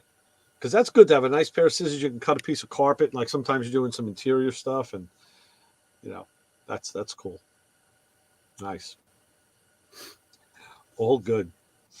So what's up, Isaac? What was on your table this week? Not much. We had 3 games in a row. Wow, 3. What are you doing makeups? No, it's just such a tight schedule. It was the last 3 of the season, and we had to win all 3 to get into the playoffs, and we won the first one, tied the second one, which we should have won. The fact that we didn't win, it was kind of my fault. I made an adjustment, and I made an adjustment to get the score, and once we scored, I didn't adjust back to stay strictly defense, and it bit me. But it happens. But even with the tie, we had to win today to still eke out a chance. And yeah, it didn't go too good. We had a couple girls out that got sick, and some of the girls that they play back, they backup time or whatever. They actually did really good today. It wasn't, but I'm proud of those girls who went in and had to play that, fill in, because you could really see how far they've come along. So was that 3 games? That was row? Awesome. Was that 3 games in a row on the same day? No. Oh, it was I wonder if you had like Monday, A, B, and C teams. Okay. No, it was Monday, Tuesday, and then Wednesday we usually don't have games or practice, and then we had our 3rd game today. Okay. So all right. Okay. So back-to-back games in the sense of no practice in between, but that's kind of how the season's been. We've had a loaded schedule, so that's kind of how the season's been as far as back-to-back games every week and not enough practice or no practices. But the girls did great. The hardest part was at the end. They were crying, and that always breaks my heart. But yeah, I told them at the end, we huddled up. I told them, remember this feeling. Remember how it feels that you don't like it. I said, now don't beat yourself up. But I said, next year I move up with you guys. I said, we do it on a rotation. I said, so next year I move up with you guys. And I said, we're going to hit the ground running. I said, I've got stuff going on for football in the summer, like some camp stuff. I said, there's some talks of trying to include soccer into that. I said to do some conditioning and strength, speed training. I said, so we'll see what happens with that. I said, but, I said, ladies, I'm so proud of you. And I said, never beat yourself up. Once it's over, it's over. You can't go back and fix it. You can always learn from it. But right. I said, if nothing else, take that feeling with you. Don't forget that feeling. So it gives you that drive to work harder. I said, but you win some, you lose some. It happens. The rules. Well, yeah, those unwritten rules of sports are the most important ones to learn. And like you said, you don't beat yourself up. But yeah, you know what? If you could have been better or you screwed up, hey, okay, so you recognize the fault and you move to fix it the next time. Because like you said, you can't go back. Yeah. And so many people, especially kids, tend to fixate on that moment and like you said, really beat themselves up, and they got to learn to move on. Once they start learning the real life lessons of life and growing up, how life smacks you down and jack boots you in the face when you're on the ground and kicks you in the nuts on the other side and then like smacks you in the head. It's like, hey, this ain't fair, right? Nobody said it was going to be fair, Now what are you going to do about a tough guy, Well, and the funny thing is, I kind of brought that up in our little huddle at the end. I said, this is something you learn that it's part of life. You're going to get knocked down, but now you're learning how to get back up. Exactly. You know how to work as a team. You have teammates that have had your back and you've had their back, and you've learned those lessons. And I said, but they'll follow you through life. I said, these are the positives. So look at the positives. Right. You know. Right. And then on the bus ride home, this is the one thing I miss when I coach the girls and it's the end of the season is one of the things I miss is as we're when we ride the bus back, especially after Thanksgiving or coming up to Thanksgiving, when we ride the bus back home, I get my little Bluetooth speaker box and I play Christmas music, and Oh, cool. the girls sing all the way on the butt. You know, they get into it and they sing. That's always, I mean, it's fun winning games. But the next best thing is it makes the bus ride go faster. They're singing, they're, you know, how, you know, and even on a day like today, we lost, they were upset. But when we got on that bus and I got the music on, they started singing, and, you know, in that sense, they cheered up and, hey, it's another day. Let's move forward. So Right. Well, that's good. You have the right attitude. I like the way you do things. You know, you have the light side and then you have the serious side, and you know when to integrate either, and that's very important. You know, because some coaches are totally different. They do it one way or the other. They're like always serious and never a light side. It's, you know, you got to give the kids a chance to be kids too. yeah. You Oh, know? definitely. And like you said, what works best is if you can teach them, there's a time to be serious and when to be serious, and then lighten it up. Some days, things happen where practice doesn't go so well, and they kind of lose that uh, end of practice, fun practice, because hey, you guys didn't pull your weight. You know, we don't get to have, you know, it's work and we got to work. But I do try to incorporate, or at least even on those days, say, hey guys, I'd rather end practice or end the game or whatnot. Let, you know, playing music and doing a little dance or whatever, you know, Right.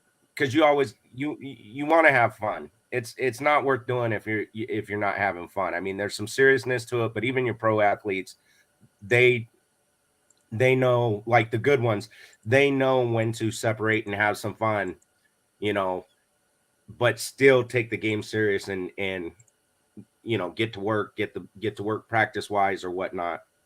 Right. So Right. I like to try to have that balance, and you know, but in fact, actually, Saturday after Thanksgiving, I did a fun day where not all the girls were able to make it, but I got the permission from the school, and we all met up at the school. But the key is this isn't a practice. Your parents aren't going to show up and drop you off. Your parents are going to come with you to practice, and we're going to have a family day, a fun day, and we're going to you know, what we ended up doing is we did parents against the kids, and Cool. set up a little soccer game, you know, and just ate up about an hour and a half, almost 2 hours of just messing around, kicking the ball around and having fun, you know. Very good. Okay, Brian's telling me he's on his way home. He'll be logging on in about 10 minutes. All right. Let me tell him we'll be here.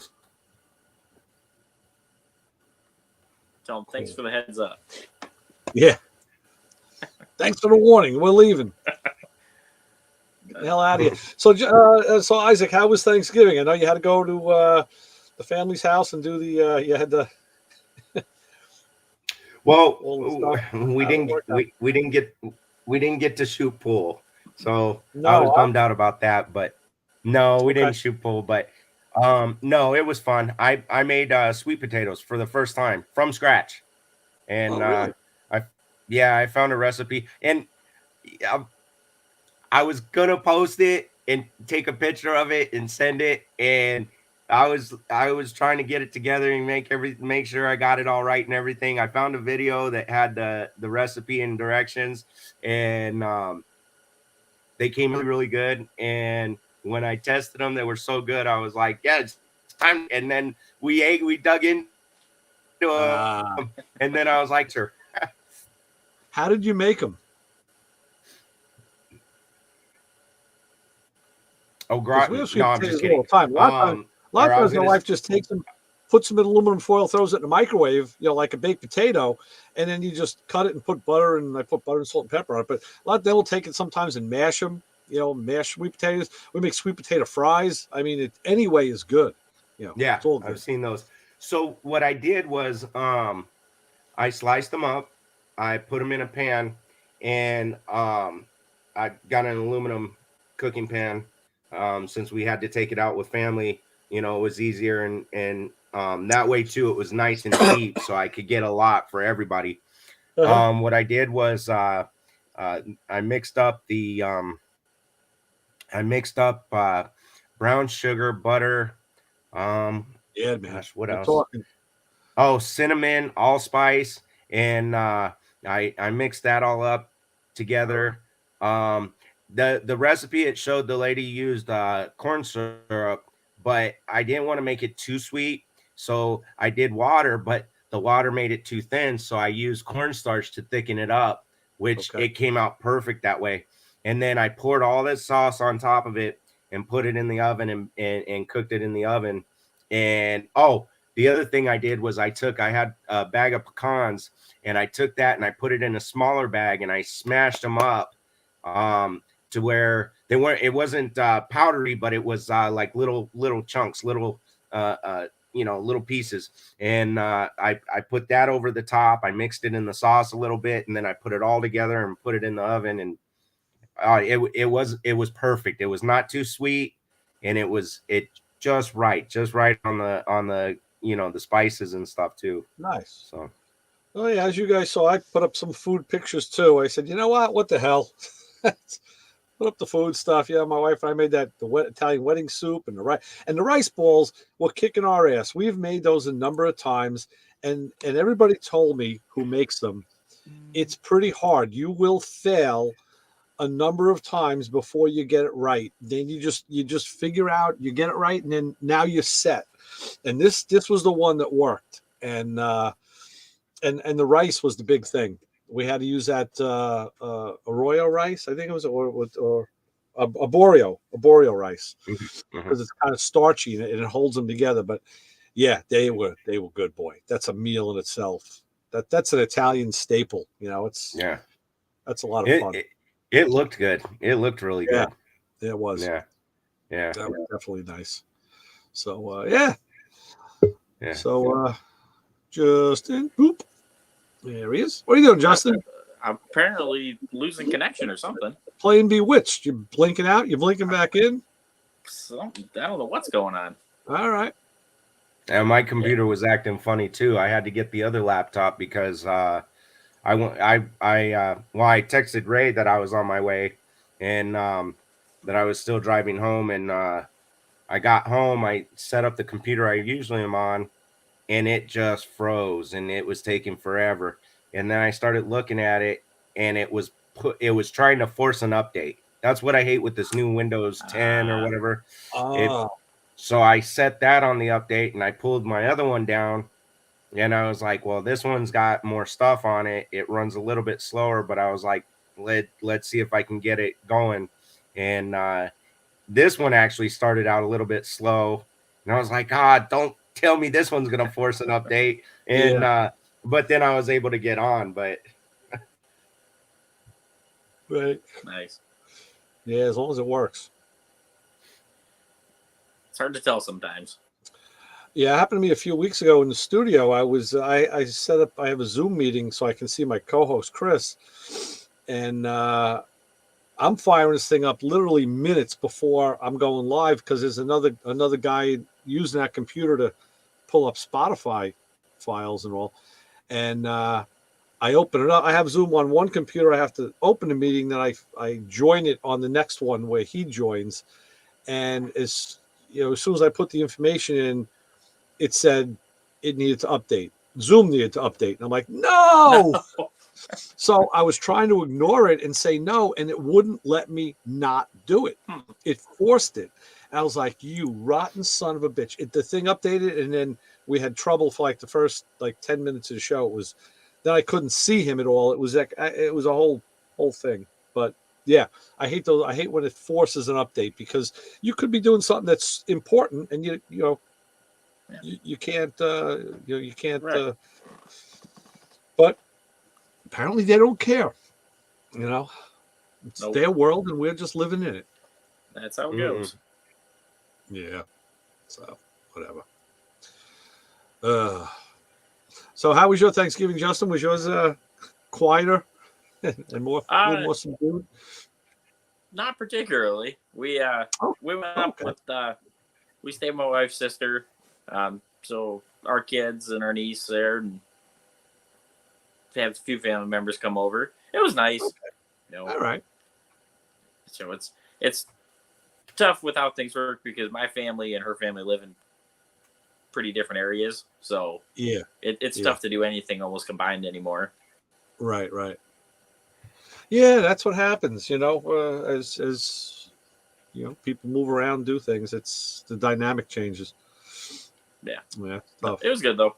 So, this is obviously our busy time with holidays and family stuff and various things. Yeah. Can't believe how it's like lately these days we go from summer to Christmas. It's like, how'd that happen? You know, it amazes me. Like, damn, freaking crazy. Yeah, we sit there thinking about, we remember we did this, we did that, and it seems like yesterday. It was a year ago. Yeah. Oh yeah. Yeah, I have that happens all the time to me. It's like now if I say something was a year or two, it was 3 or 5 sometimes. You know, it goes both ways. Sometimes it's a lot, or something will pop up in the news and they'll talk about when something happened. I'm like, that was 8 years ago? Holy crap. This seems like it was like, I would have guessed 2, you know? Right. It's, yeah, the passage of time as you get older really, really changes. That's for damn sure. For damn sure. But how about you? How was your Thanksgiving? Ours was good. We were, we were home. The family has gotten smaller over the years. What's that, Isaac? What did you say, Isaac? I said my other computer, it runs faster. It's done updating. I'm gonna jump off and jump back on. Okay. Yeah, like I said, the right family's back. gotten smaller, so it was us with the one daughter here. Then my other one came over with her fiance later on, a little later at 5, 6, and we ate. And then we get together when we play these dopey board games, so we end up just laughing it's like good old fashioned fun, we just end up laughing our asses off, having a ball. And it gets late, and it's like sometimes you get like this show, sometimes you're getting a little giddy, you're a little overtired, but you're having too much fun to stop, so we didn't go too late that night, but we still we have a lot of fun doing that stuff. And it was funny because then I was shot. I was definitely tired. And, they got up, they left, and we cleaned up a little bit. And I saw my opening. I went in, brushed my teeth, boom, went right into bed.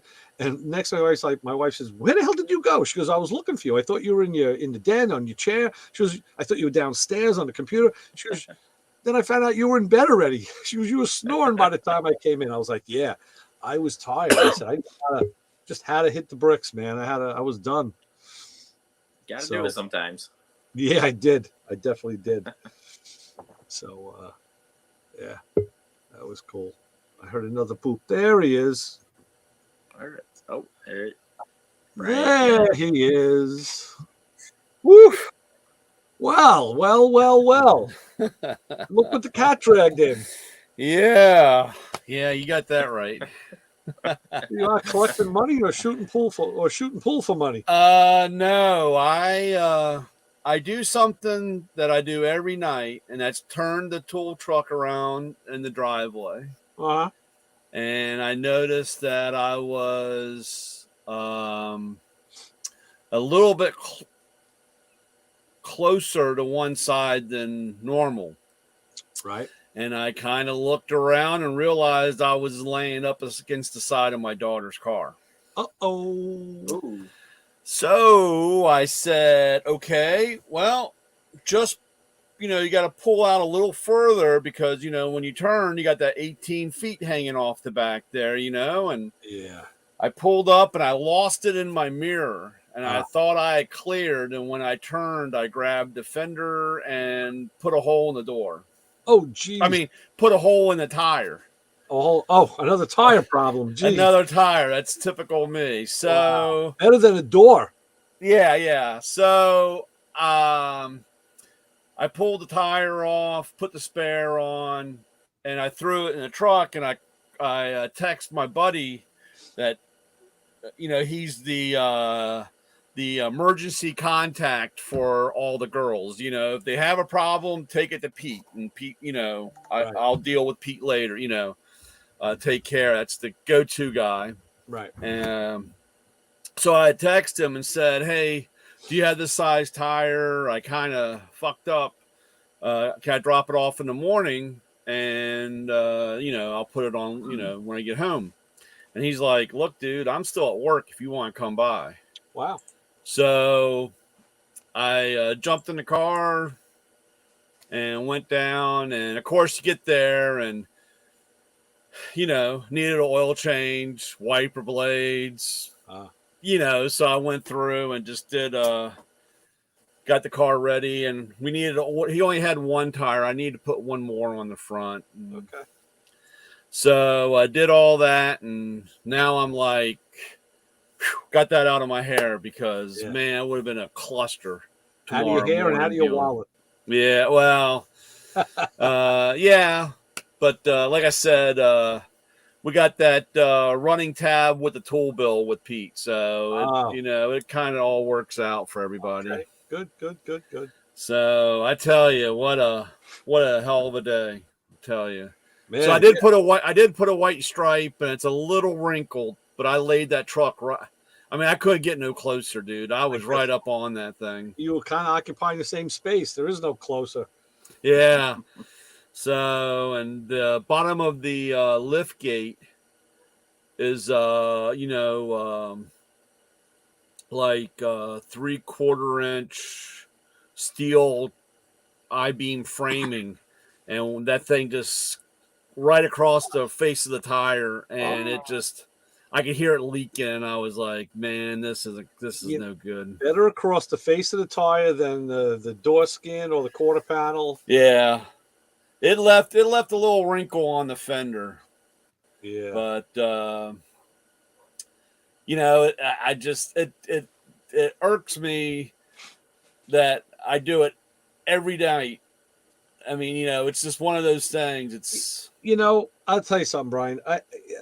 We have a beater car in the house. It was the car I bought for my wife, Mazda, that I bought for her years ago. And then, I think when she was driving it, it kind of went from her to the one daughter, and then she got her own car, and then it went to the other daughter, and then she didn't want to drive it when I got the newer car. So now nobody wants to drive it but me. So I'll drive it. But I have this crease. It's just this one little vertical crease in the quarter panel, and every time I see it, it was one of these years we had a snowstorm, and I back all the cars in the driveway. I had an 85-foot driveway, so I'm backing all the cars in right up against the fence as close as I can get, so I have more room on the other side to get the snow blower through. And just one year, I was backing it up and doing my thing, and I just got a little too close to that fence, and I just hit the post, and it just put that crease. So every time I see it, I'm like, damn, snowstorm. Oh yeah. The funny thing is, I felt it, and you would never think in a million years on how big that truck is, that you would feel, when you hit something like, and I was like, damn it. I was like, and then of course, I stopped. Luckily I stopped because, and had to see how to get the truck moved, because I didn't want to rip the front bumper off or, whatever, you know what I'm saying? You kind of have to, like, it's now surgical. Yeah. Yeah. It's like, I went in, grabbed the keys to the car. Do I move the car back a little, or do I have to put, just let the truck roll a little bit back so that I can make sure? I've seen a lot of videos. I watch a lot of the fail videos on YouTube, and you see someone get into a jam like that where they cut it too tight and they hit something, and now they got to get out of it. and people freak out and they do Yeah. exactly the wrong thing. You're like, Yeah, they "No, always don't do they that." always do the opposite. Yeah. You know, you just if you went in this way, you got to come out that way. It's just Right. that you don't want to, you Right. know, you don't realize like if you wiggle the steering wheel a little bit and you move the truck, a half an inch, how much that moves the rest of the truck. You know, Right. it's the whole theory of length. Or I don't know what the right term I'm trying to say, but Probably the Pythagorean theorem. It's probably you just don't want to move anything. You don't want to move it because you just want to do the way you came. That's why I always laugh about people coming in about parking spaces. Right. You got it into that parking space. Yeah. You should be able to get it back out the same way you put it in, but they always turn the wheel the opposite way and take out, Well, the ones I love watching is when someone, I don't know who it is, if they're stupid enough to let a customer drive a car either onto a lift or over a pit. Yeah. Because they always end up in it or off of it. I'm like, you idiot. Like, see it coming every time. Yeah, so, but everybody took it pretty calm. They were like, oh, well, how bad? Oh, it's just got a little. It's like the time that I told my dad when I took the rabbit through the barbed wire fence, and Nice. I had hit one of the posts right in the wheel and the fender, so it pushed in the fender, and then of course I spun it backwards through the barbed wire fence, so it just like the claws from the fence just ripped all the paint all the way across the top and the hood and everything. And of course I limped the car home with a flat tire, and it was snowing like crazy, and the antennas laying on the hood. And I walked in, and my mom knew right away. She's like, "What happened?" I said, "Oh, I had a little incident with the car." And my dad goes, sitting in his Easy Boy recliner with the paper, never moved the paper, but he's like, "So how bad is it?" And I said, "It's just a little scratch, it's not too bad." And I said, "I'm gonna go up and take a shower." And I hear the recliner, unlatch, and the thing comes down, and I hear him walking out. Dude, he exploded in the garage, man. He walked in. "You call that a little fucking scratch?" Just a flesh wound. So to speed it up, several years later, in the same car, those yellow posts that they put like in front of a gas tank, or like a fire, like a electrical box or whatever, those concrete things. Well, my dad was pulling out in traffic, and he was in the parking lot trying to get out, and he ran into one of those posts. Ooh. And in the front, and made, bent the bumper and the hood and everything, the shape of the pole. And of course he drove it home, and of course my mom knew the look on his face, what happened. And he's like, "Oh, I had a little incident in the car." And I said, "He did? Is everything all right?" He goes, "Oh, it was just a little scratch." That was the joke. That was the running joke, So of course I go out there, and I was like, "What the hell? Look at this thing!" And that was, I don't know if you remember the time I told you, he had taken it to the body shop, and they forgot to put the hood on. Oh, really? Yeah, they forgot to put the bolts in the hood. Oh, and the hood was just laying on the car. Oh, wow. And we were coming home, and I was in front of him because I drove him out there. And I know where I get the Incredible Hulk moments. This is like one of the very few times I saw my dad in Incredible Hulk mode. But all of a sudden, we're driving along, and the hood comes up, and it comes up and goes right over the top of the car, and it like does this tumbleweed thing and tears up in the road and everything. So he pulls over, and I pull up, turn around, come back. And as I'm pulling up, he's in the middle of the road, folding the hood Oh, up into a square. And I said, do you want me to, I said, do you want to go back to the shop? He said, go the fuck home. Just go the fuck home. And I was like, but Dad, go home. I said, Yes, yes, sir. So I get in the car, drive off. Well, he goes back to the body shop.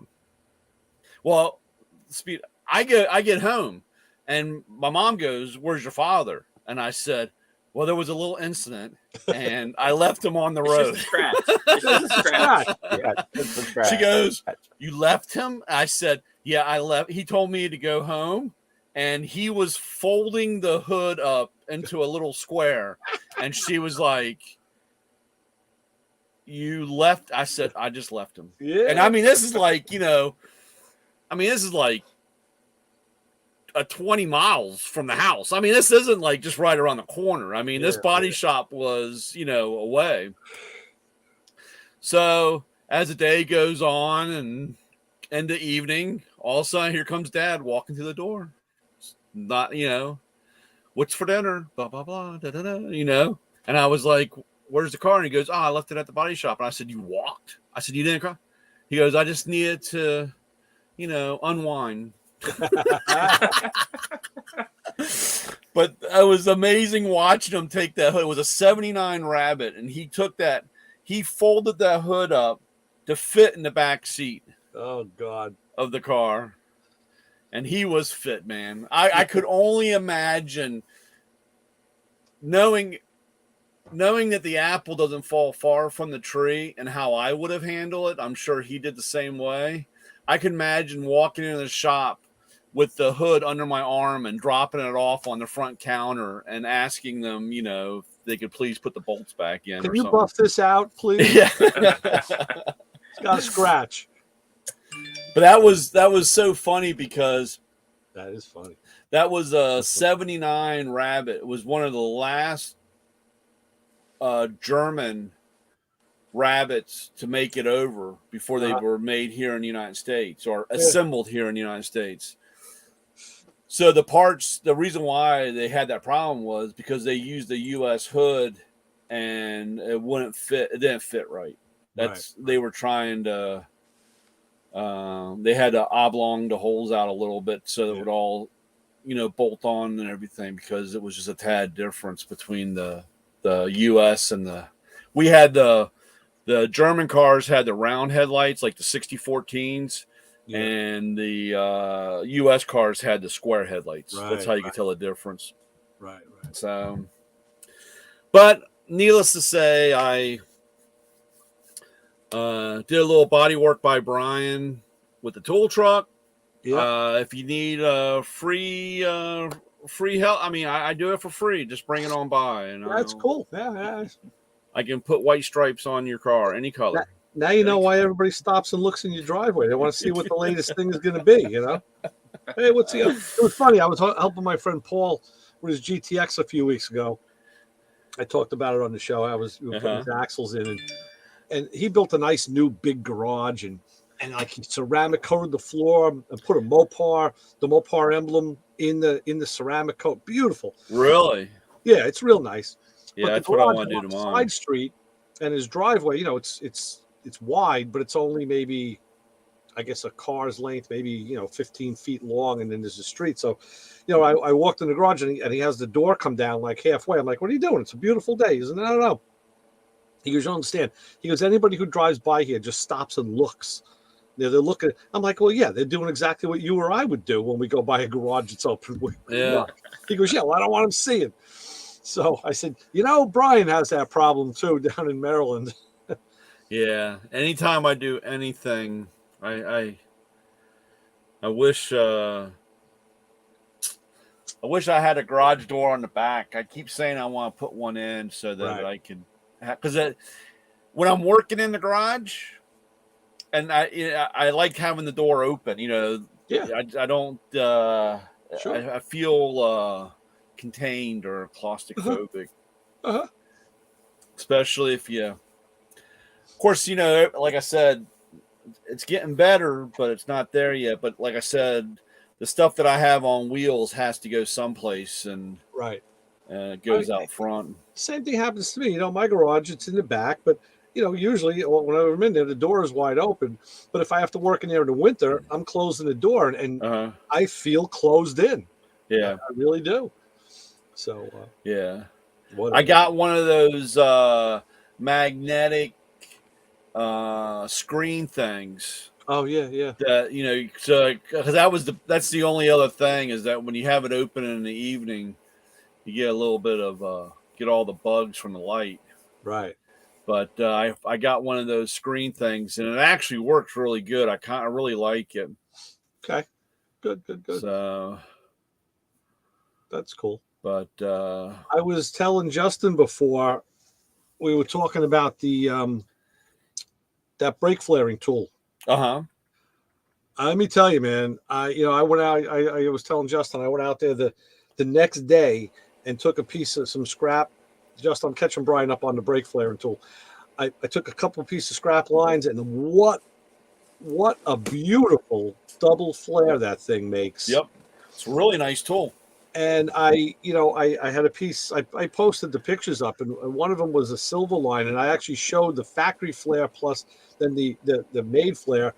And beside the one I made being a little brighter, I guess because it actually cut, you couldn't tell a difference. It was that damn close. Yeah, even the bubble flare works really good on that because that's the ones that have the B next to it is bubble. Right, the silver and one.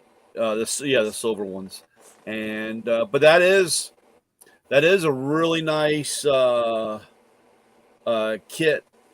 I've used it. I mean, I've used it a few times. Phenomenal. What I did find, because I did a dry run first, and I said, you know what? Speaking of dry run, I just put a little drop of penetrant on the threads on the ram, and then where it goes on to the die, and it just makes it so much easier to use. It's when you use the that nickel. Yeah, the Cooper nickel. The Cooper nickel stuff. Yeah. When you get done with it, you want to take your block apart and take a wire brush and clean out the threads. Okay. Because it will cake up, and eventually it will. You'll push it through, and you'll be fighting it. You'll be fighting. Good to know. So I've had a few guys will say, "Hey, this thing's not working," and they're like, "Oh, you gotta, use like those toothbrush wire ones." You know what I'm saying? Yeah.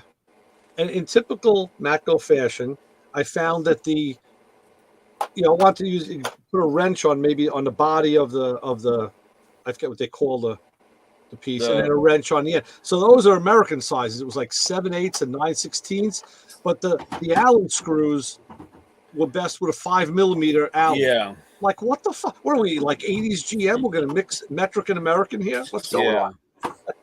Yeah, it's crazy. And like I said, the only thing that you want to, like I said, when you get done, if you're doing a lot of that nickel stuff, just make sure you clean that out. Yeah. And so it bites. It keeps a good grip on it. I was telling Justin now the job coming in next for me is going to be the an avalanche. I got to do the hard lines on an avalanche. Yeah. So I think he probably bought all the hard line, already done. He probably bought a kit, so I won't have to go making anything. But it's nice to have that tool in the arsenal. And I put the end on my air hammer the other day, and that thing is so cool, like a quick change air hammer. Like, oh yeah, we should have thought of that like 30 years ago. Yeah, because I could never get that freaking spring off. It was getting harder and harder over the years. On that avalanche, that might be stainless steel. Ugh. A lot of those kits are stainless steel, and like I said, just you got to have like a pocket crack pipe torch thing. When you do if you just heat it up a little bit, if you had to do anything to it. Heat them up, it keeps it. Because other than that, the stainless steel is so brutal. I mean, so hard or brittle. You gotta. That's a secret on if you had to put ends on, or if you're cutting, you want to heat it up with a torch. So do you sell like the crack pipe brake line torches? Yeah. Did you see? I emailed you something last week. I don't know if you were checking your email because a friend sent it to me. Harbor Freight came out with a flyer this week. Yeah, all the tens. Yeah, all the tens. I'm like, look at that. I know. I should have patented that thing, dude. I tell you, You man. should've. I do that with the 10s and 8s, and now with the T30s are real popular on everything. Right. So I'll have a long, a mid, and a stubby and a regular. And yeah, I should have patented that stuff. Yeah, you should have. You really should have. I don't think you could really patent it. Yeah, I don't know. I don't know. You know, I mean, you patent a tool, but you really, it's usually you're patenting.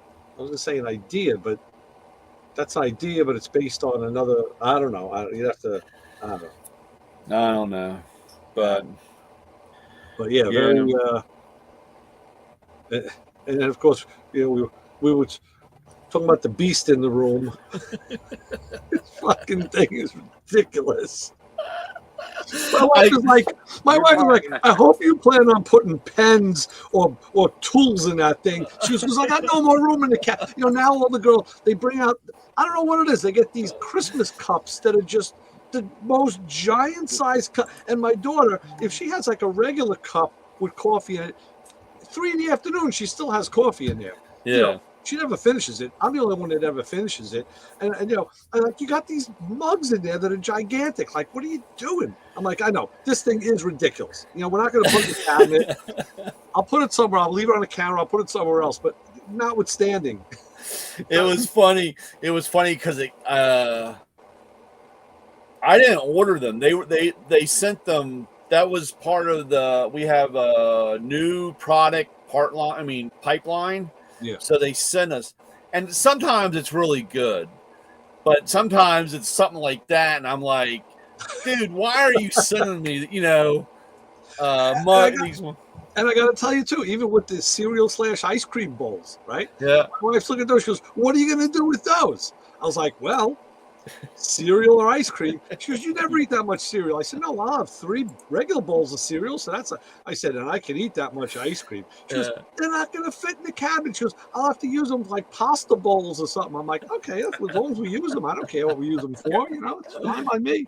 Put vegetables in." So I said, when I pulled them out, they say, usually I'm like, I think they send me 3 or 4 of whatever new item. It's so it's kind of funny, like,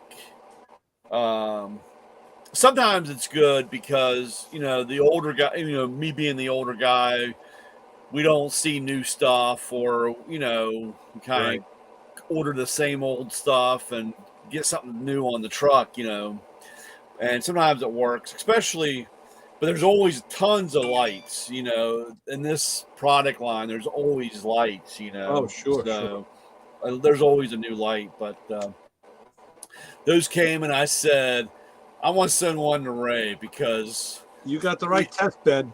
The red. I said eventually you'll see it on in a flyer or something, I guess. And I said, well, I want to go ahead and send Ray one because this is right up his alley. Yeah. And I walked around the house with mine, and it's like I don't even have room in the cabinet. I don't even know where to put it, dude. I know. I'm just going to hang. I guess I got a handful of them. I got a whole bunch of different ones, but I guess I want to just have to hang it or something. It is kind of ridiculous. There you go. That's funny. I'm gonna hop off, guys. All right, Justin. It was good All right, seeing you. Justin. See you Take guys care. next week. Take care, Justin. All right. Yeah. Let's Yes, I'm going. All righty. So, yeah. Oh, you know what? So let me run something by you. I'm working on the guy who owns the shop. He's got a '68 Buick Skylark. This was an old woman's car. It's got 40,000 miles on it. 350 2-barrel AC. The key buzzer works. I mean, everything works on this car. And the AC blows cold. So this is the one. Months ago, I was having a problem with it, the runnability. That was when I told you I couldn't make it run. It was only like 20 degrees of dwell. I couldn't put it any higher. I couldn't close the points anymore. And he was having the chain's not dancing around, right? I mean, no. Okay, so what I did is about 2 weeks ago, I got it in the shop, and I'm going through it, and he bought a new set of Blue Streak points, good points. But what I did is, it's easy because the distributor's up front. I put a breaker bar, and of course it's like a 15/16 socket on the crank. But I move the crank back and forth, and there's always a lag in the rotor. It's never going to be direct, but it wasn't stupid. I mean, it was what I don't even know how many degrees it was, but from my experience, it was not excessive. Yeah. In either direction. So I said, okay. I set it back up. I put the points in. I gapped them at 16 thousandths.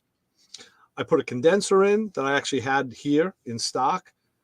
Put it back together. The choke was all messed up. I took the carburetor off and played with that. I fired it up, and damn, the thing was at 30 degrees of dwell. I'm like, perfect. This is like it wouldn't run like that before. Yeah.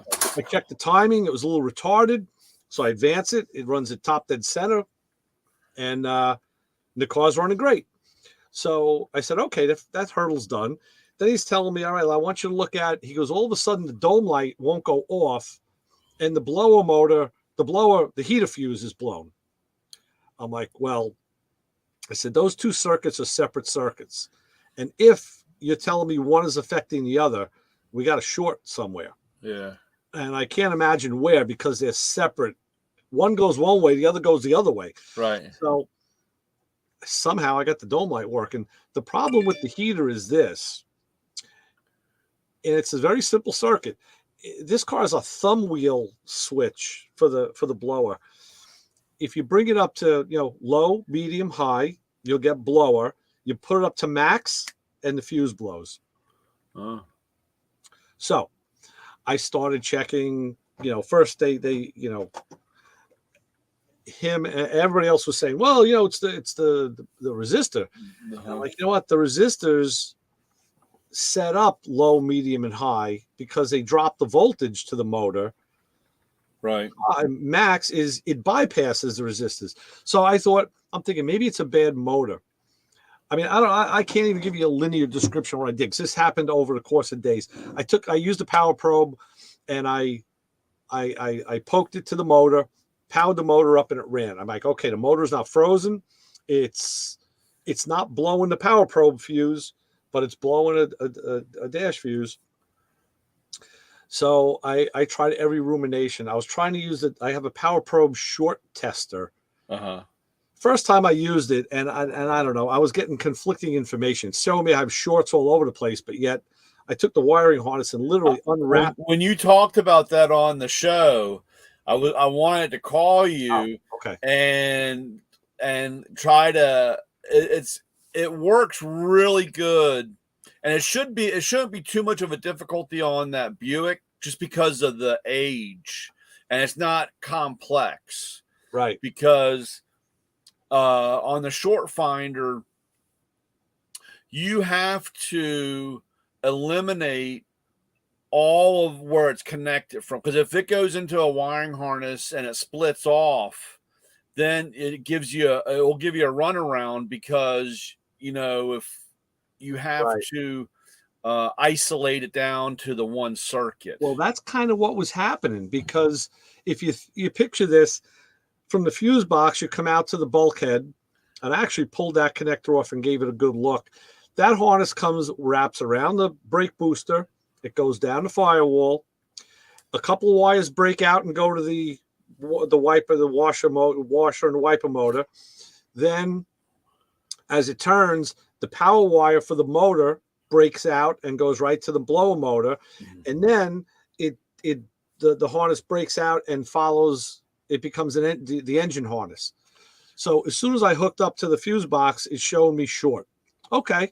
So I set the sensitivity, I lock it in. I'm following the harness and showing me short. It showed me down the whole, but then it followed down the engine harness as a short. I'm like, that's not even what I'm working at. That's not even where I'm working here.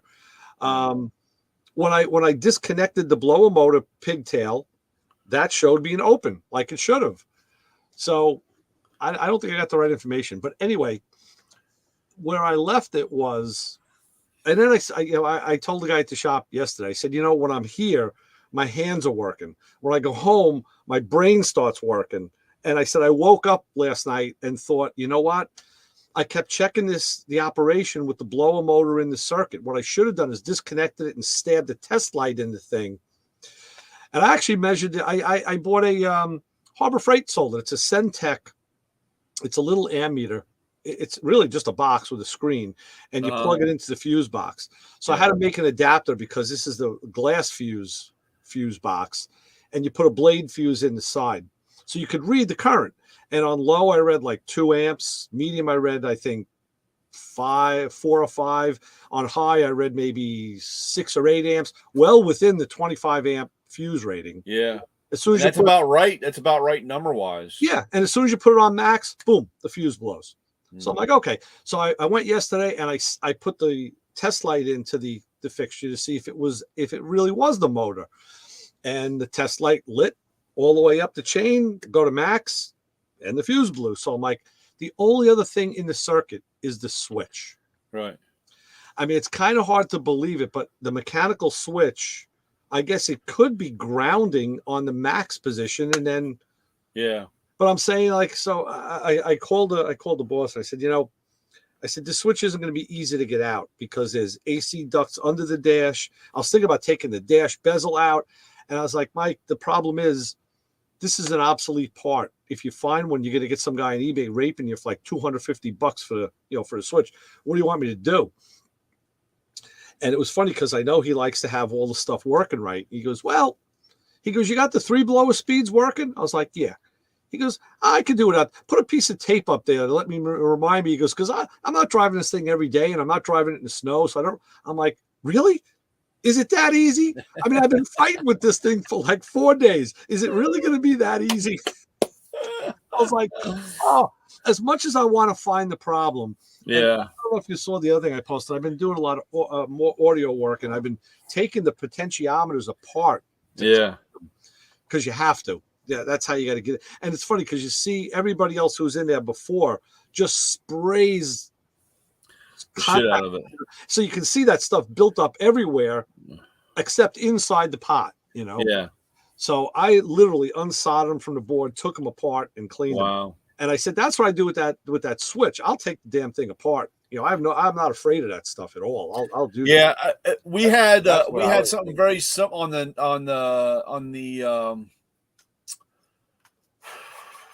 928.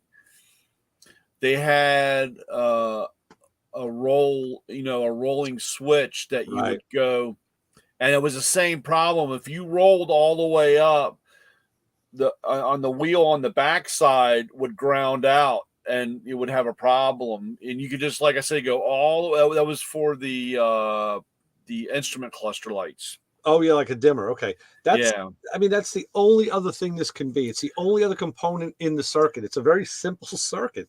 On this is a Skylark. Yeah, it's a '68 Skylark. Does that have the 2 chrome strips going down the bumper? I mean, down the trunk? No, I think that was the ghetto version. That's when they sold up in Harlem. Seriously, that's the pimp version, Brian. What are you talking about? That was the one from not Detroit. I can't remember what year my uncle's was. It was either 68 or 69. That's when you get in Baltimore. That's not. It had 2 chrome strips that ran down on the deck, and it had the big Rolls Royce grill shell with the half headlights and all. Right? I know. Oh no, Superfly. Oh, Ray, stop. I'm being serious. Look. Was Red Fox driving it? No, my uncle's not Red Fox. That's funny. That's even funnier because if you saw a picture of my uncle, you wouldn't be saying stuff like that. So, like I said, as much as I like to solve a problem, I'm going to be just as happy seeing this one go. Yeah. But I vaguely remember, I want to say, I don't remember if it was a car I had or something my dad had, but there was something similar on a switch doing that. And I want to say we took it apart, and it was it was the switch that goes up and down. And I want to say my dad, I'm thinking it might have been his truck, because he had think it's 67 or 68 GMC pickup. And anyways, I want to say use lemon juice on it, like lemon juice to clean it with that's got acidic property, sure. Well, I have really good I want like the lemon, like I have some. I actually have really good electronic tuner cleaner, which really does a great job. I have a cleaner and a shield that'll actually protect it in the future.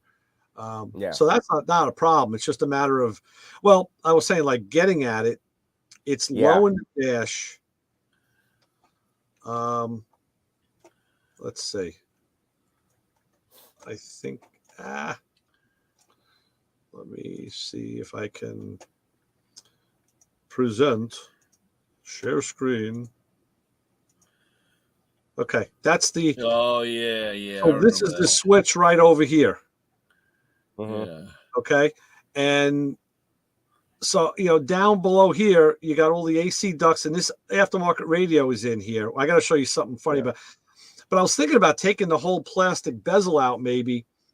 But I don't know. That's a lot of.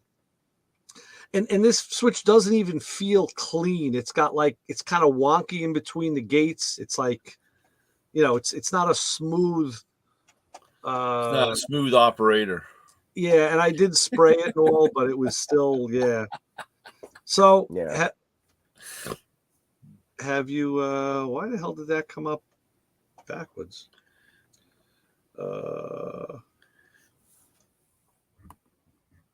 No, let's say no.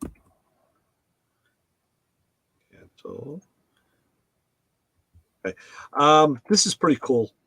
If you ever want to see what a blower resistor does when it's in action, I had the thing powered up, and you could see the glow in red. And now I'm thinking, like, holy shit, this thing's been in there since '68, and that's a lot of heat. Yeah. So, but I had the blower on at this time, and with that resistor out of the AC tower, I put my hand over the hole and I felt the air from the blower. So I said, okay, it actually is. It's getting cooled. Yeah.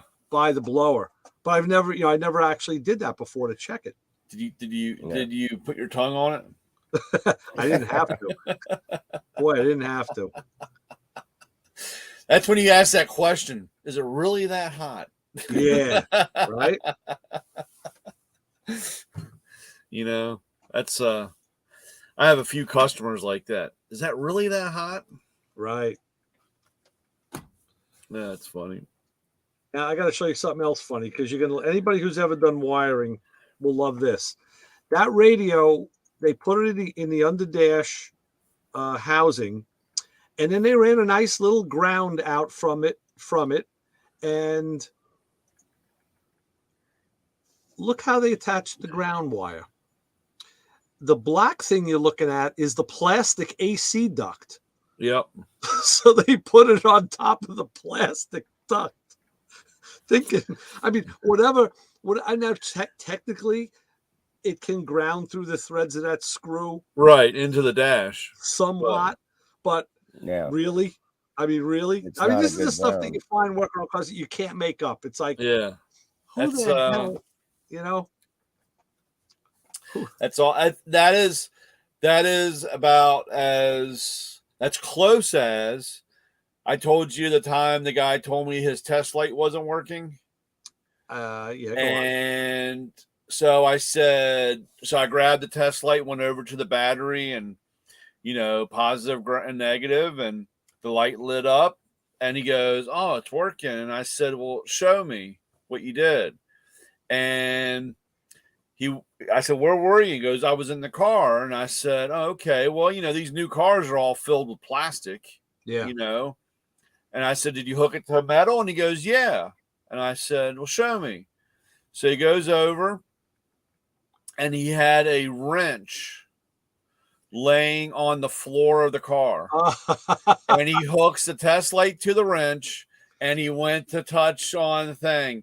And I was like, okay, but the wrench isn't grounded. It's metal. It's metal. And Yeah. I don't have one. I don't actually have one of those flashlights here. But I had sold their a Stryon Streamlight. Very nice flashlight. They're great flashlights. Yeah. Love them. I sell tons of them. And then then in the back button, it starts out high, and if you hold the button, it Right. will dim down. Right. And then if you click it again, it will go into a SOS pattern strobe. Right. I have one of those too. Yeah. So I was at the Ford dealership, and there was a guy, and he's standing there with his flashlight on strobe, setting the timing. Oh no. That's priceless. And I walked up and I said, "What are you doing?" He said, "Man, this is the best damn He goes, "This is the best flashlight I ever bought from Matco." And I was like, "Yeah." And I said, "What are you doing?" He goes, "Oh, I'm checking the timing." Yeah, but didn't you wonder why it was like 50 degrees retarded? Well, It's like I didn't go into it, and everybody else in the shop just kind of looked at why me. he was retarded. right. Right. I was like, okay. Unfortunately, the guy didn't last very long at the dealership, but Right. so now I use that as my sales pitch when the guy goes, "Hey, I want a really good flashlight." And I said, "I got one that's even a timing light." Yeah. That's funny. Yeah, this is the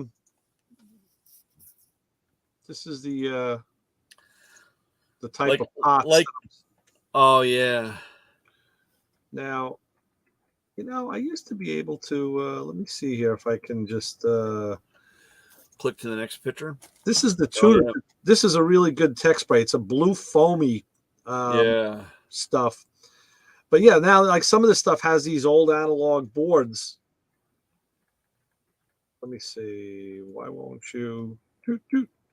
Yeah, the tuner section down here and the amplifier section. But these three pots, they had to be. I had to clean them. They were dirty.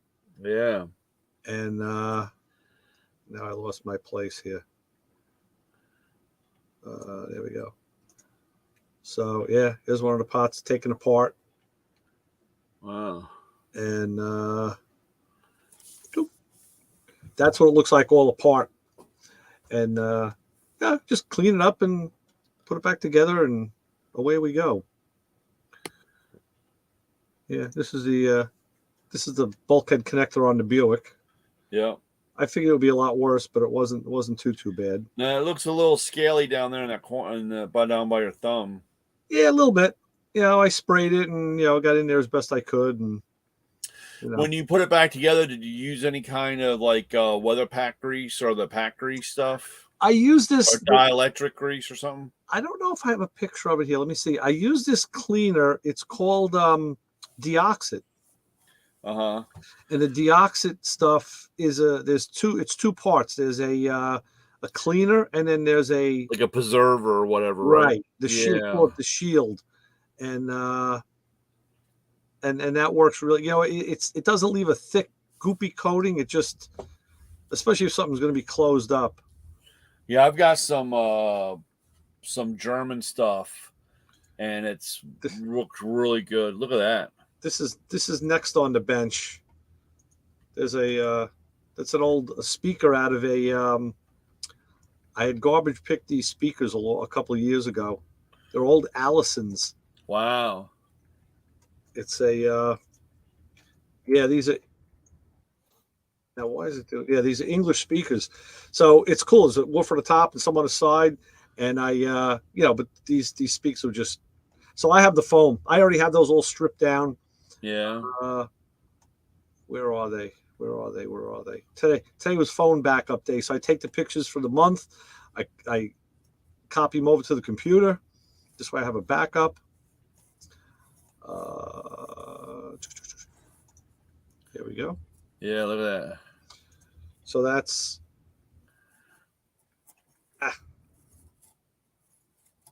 already taken. This was nice because the foam a lot of times sticks to the the driver. These didn't. They peeled right off. Yeah. So there's a tool of choice. It's a freaking just use a chisel.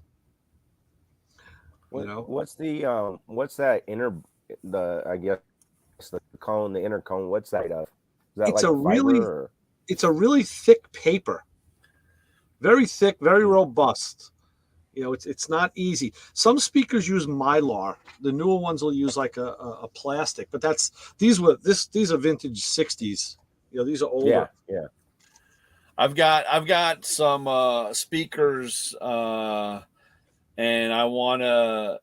Ever since you said that, I want because the foam's all gone around them. You know. That's what I do, Brian. I do those all the time. This is look at that flare that tool. I know it's a good flare. I saw the picture. You know, beautiful. Just, you know, I was just so freaking happy. Even that end, the outside end was beautiful. Did you you even used a cone in there to clean it before you did when you did the cut? Before what do you mean? So like I said, after you cut the pipe, I'm pointing at it like you can like deburr it. Yeah, give it a little deburr. Well, the tool that comes in the kit is a deburr, so you could use that. Yeah. A lot of guys don't do that, and it really makes a difference in the cone, because if there's anything in there to keep the cone from forming completely, you know what I'm saying? Right. It's a big difference. So here's the steel line that I did. This is the factory flare on the steel line, and that's the flare I made. Yeah. And besides being brighter, I mean, maybe the contour is a little bit different. Yeah. Maybe a little wider, but there ain't nothing. That's because the other one was that nickel, right? The other one was the Cooper nickel. Yeah. Cooper nickel. Yeah. There's nothing wrong with that flare. No, and if you ever do, like I said, if you're doing that like with stainless steel, you want to heat it up. Right. You want to heat that up when you go to, because it'll help. It'll help with the bending or the shaping. Because other than that, the stainless steel is so brittle. This is Italian wedding soup. I know you're making. Let's not. I had a light dinner. I didn't have a dinner. lot, and man, don't start making me hungry, Ray. Yeah, I didn't have dinner, so because we had lunch, and then those are the rice balls. These things are they felt like a pound a piece when I was done with them. They were like, oh, they came out so good. Oh my God, they came out so good. So I was in the mall with my wife the other day, and I said, "Hey, look, I finally found a store that I want to go in." And then I realized, no, I probably don't want to go in there. You might come out looking too sexy for yourself. So. Yeah, it's like we're back. It's like we're back to talking skinny jeans, like when Lewis was on. Yeah, right. Skinny jeans. I'm glad I missed that conversation. That was pretty funny. I was still driving home. I was listening to it, laughing, going, "Come on, I want to get home. I want to get engaged in this. This is funny." All right, here we go from Emergency. Who's that, Isaac? You recognize him?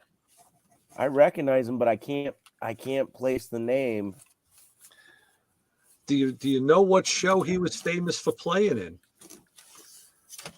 I mentioned it to you the other day. Golly gee.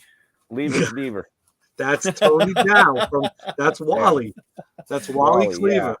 Yeah. Yep. From Leave It to Beaver. Yeah, that's why I recognized him right there. Yep.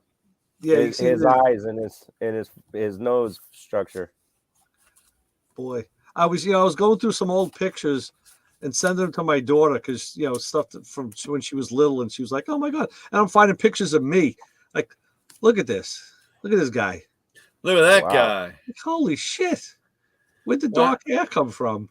I know what happened there, Ray. My wife obviously drank the pina colada because she's out of it. Ray was like, "Just hurry up and take the picture. I'm going to get lucky." Yeah, I'm going to go home. I got to get her home before she passes out. Here's another one. Yeah, all right. There we go. Another one of me. What else do we got here? Yeah, it's through the years. Through the years. Yeah. And then I decided to okay, enough with this hair bit. Let's go short. Just cut it short. Yeah. Wearing your hooker headers. Yeah, that's my brother Mike. I don't know who that is. I don't even know who that. Oh, that was Mike again. Yeah. Let's see. Who else do we have here? Anybody else? This is just what I came up with this month. Gotta be something else good on here. Oh, my other new sensation.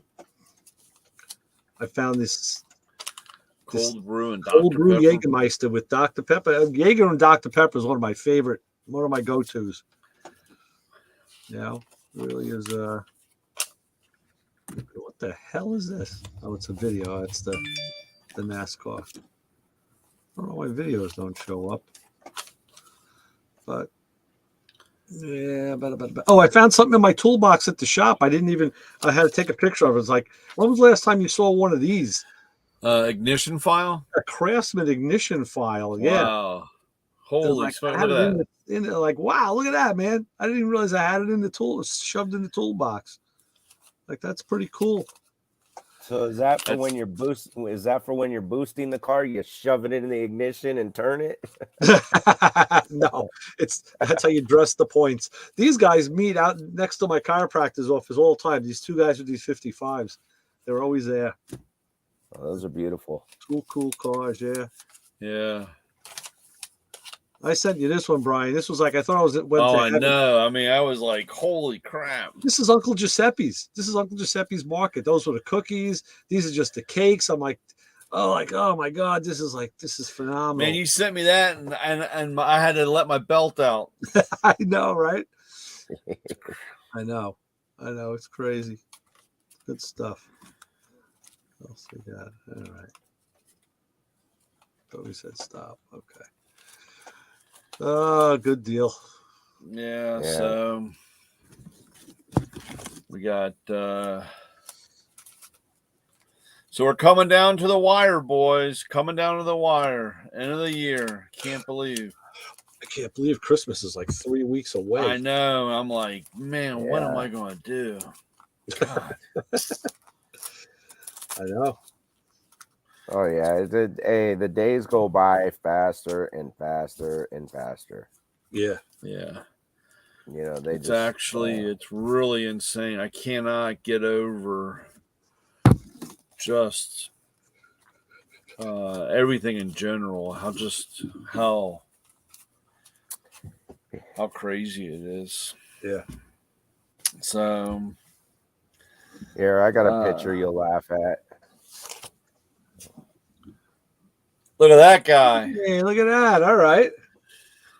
INS wants to see you in the back room. I know. That no was, smile. That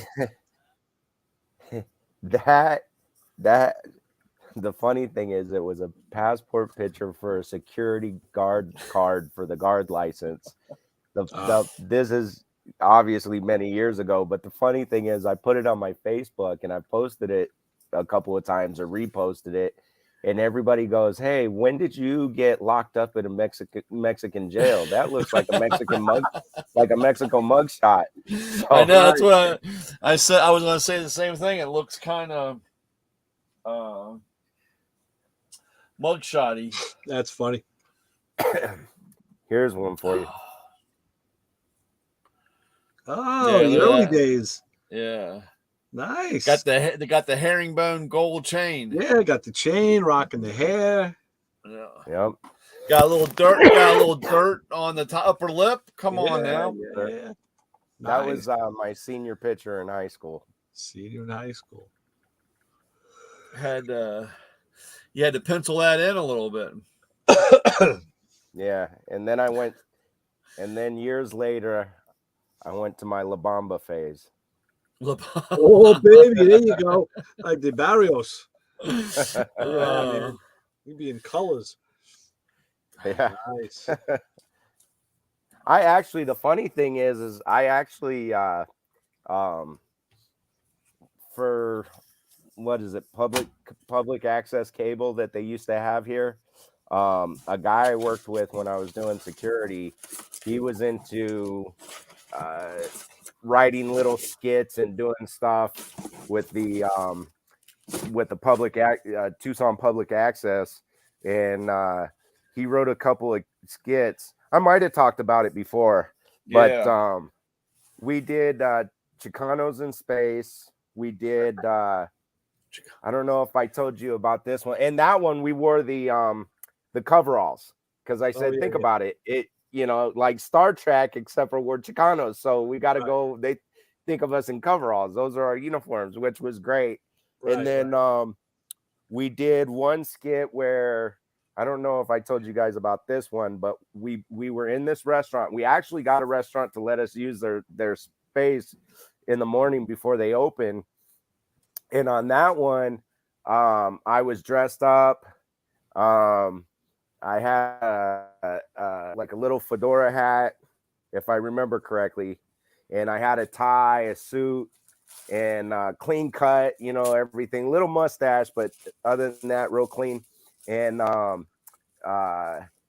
we come in and we sit down, and we're talking about, you got the stuff, yeah, let us see the stuff. We need to take a sample. And so it looks like this whole high-end drug deal is going on, and this waitress is coming up and giving us water and drinks, and we're like, and the guy puts the bag, and it's wrapped up a certain way in plastic and cellophane. He puts it on the table, and we pull out a knife. Okay, we got to cut it open and really test it out. And we go to test it, and here the waitress comes, and she pulls out a bucket, and we take a scoop and put it in the bucket, and then she pulls out a dirty shirt and she sticks it in there and she starts washing it. It looks like it's a high-end drug deal. It's cleaning soap, detergent. So it had that twist on it. Okay. And then what was the other one we did? We did this one where the guy from the neighborhood, he got real famous and he was coming back, and we got one of the places to let us use their space, and this was from that shoot. Oh, nice. But okay. I'm more clean cut. I've got seeing glasses on, and so in each one of these, when you look at the skits together, the Chicanos in Space, I look scruffy like I do now. The other one, I had the mustache, but it was all, looked the part of a high-end high roller, and then looking the young preppy kid and whatnot, and coming back from college or whatnot, and it was fun. It was a blast. That's cool. But yeah, there's a ton of different pictures of me on Facebook where over the years, just like what you showed, Ray, just the changes, and then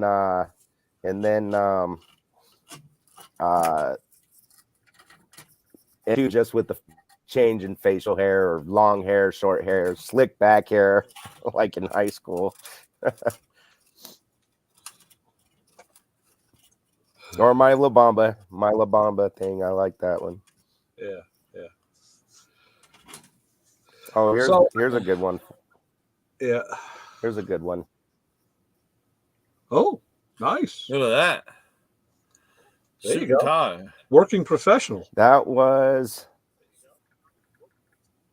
I was coming back from school. I was going to drafting school to learn mechanical drafting, architectural drafting, and industrial pipe drafting. That's cool. But yeah, so once a week we had to dress out. I got Sorry, some, go ahead. I got some programming news. Dan Short and Phantom Works. Remember he went off the air a couple of years ago. Yeah. He's coming back. Oh yeah. He's got a YouTube channel. He's got the people who were filming him before. He said the guy who was, I think, the director was always stopping him from doing stuff. Dan said, look, if we got goods or services or products from people and we want to mention a name during the show, he wouldn't let us do it. He says, but now he says he died. he passed away. So the people who were the film people got in touch with him. They want to want to still work with him. So he now has a YouTube channel up. Wow. And he's going to be back on TV. So I spoke with him yesterday, and he's going to be Sunday's guest on the radio show. Awesome. That's awesome. He's also doing something else that he wants to talk about. Remember when he was on here last? He was talking about his farm and the sustained living and all of that. Yeah. He's building vehicles for people, trucks or trailers that can be extreme use, like prepper use, solar powered, and all of this stuff. Lewis is going to have to talk to him about that stuff for his bus. So he's really getting into that heavy too. He wants to talk about that. So we won't be able to get him on here for like another couple of weeks because Lewis has another guest next week booked. So it'll be at least 2 weeks before he can come on here. But we got him for Sunday. Speaking of other different power, it was funny. I walked into my Lexus dealership Tuesday, and it was blacked out. You know, it was no power. You know, and I walked in, and a couple guys were just still standing there, and I was like, "What's going on?" And he goes, "Oh, the used car building caught on fire, so they turned all the power off to the complex." And I was like, "Oh, that really sucks." And he goes, "Yeah, it does." And so we're talking back and forth, and one guy goes, "Well, if I'm not here next week, I'll be over at the Tesla dealership." And I was like, "Tesla dealership? So you're going to be out in Rockville or what?" And he goes, "Oh no, there's a new one right around the corner." Really? And I was like, "What do you mean a new one right around the corner?" I mean, this is my route. I drive this thing every day, you know? I mean, so he goes, "Yeah, it's right around the corner." And I'm like, "Okay." So I go on, finish up, and I go to my next stop. And I was like, let me go see this thing. I don't know how this thing just popped up, but, you know, Saturday when I drove through there was no sign saying Tesla. And, you know, I turned the corner. Sure enough, Tesla drove up. They had 12 bays. They had these big, I didn't even take a picture. I should have. They had these big white containers with new cars in them that they were taking out. I mean, I'm like, wow, a Tesla dealership. So see what the power of batteries can do for you? Yeah.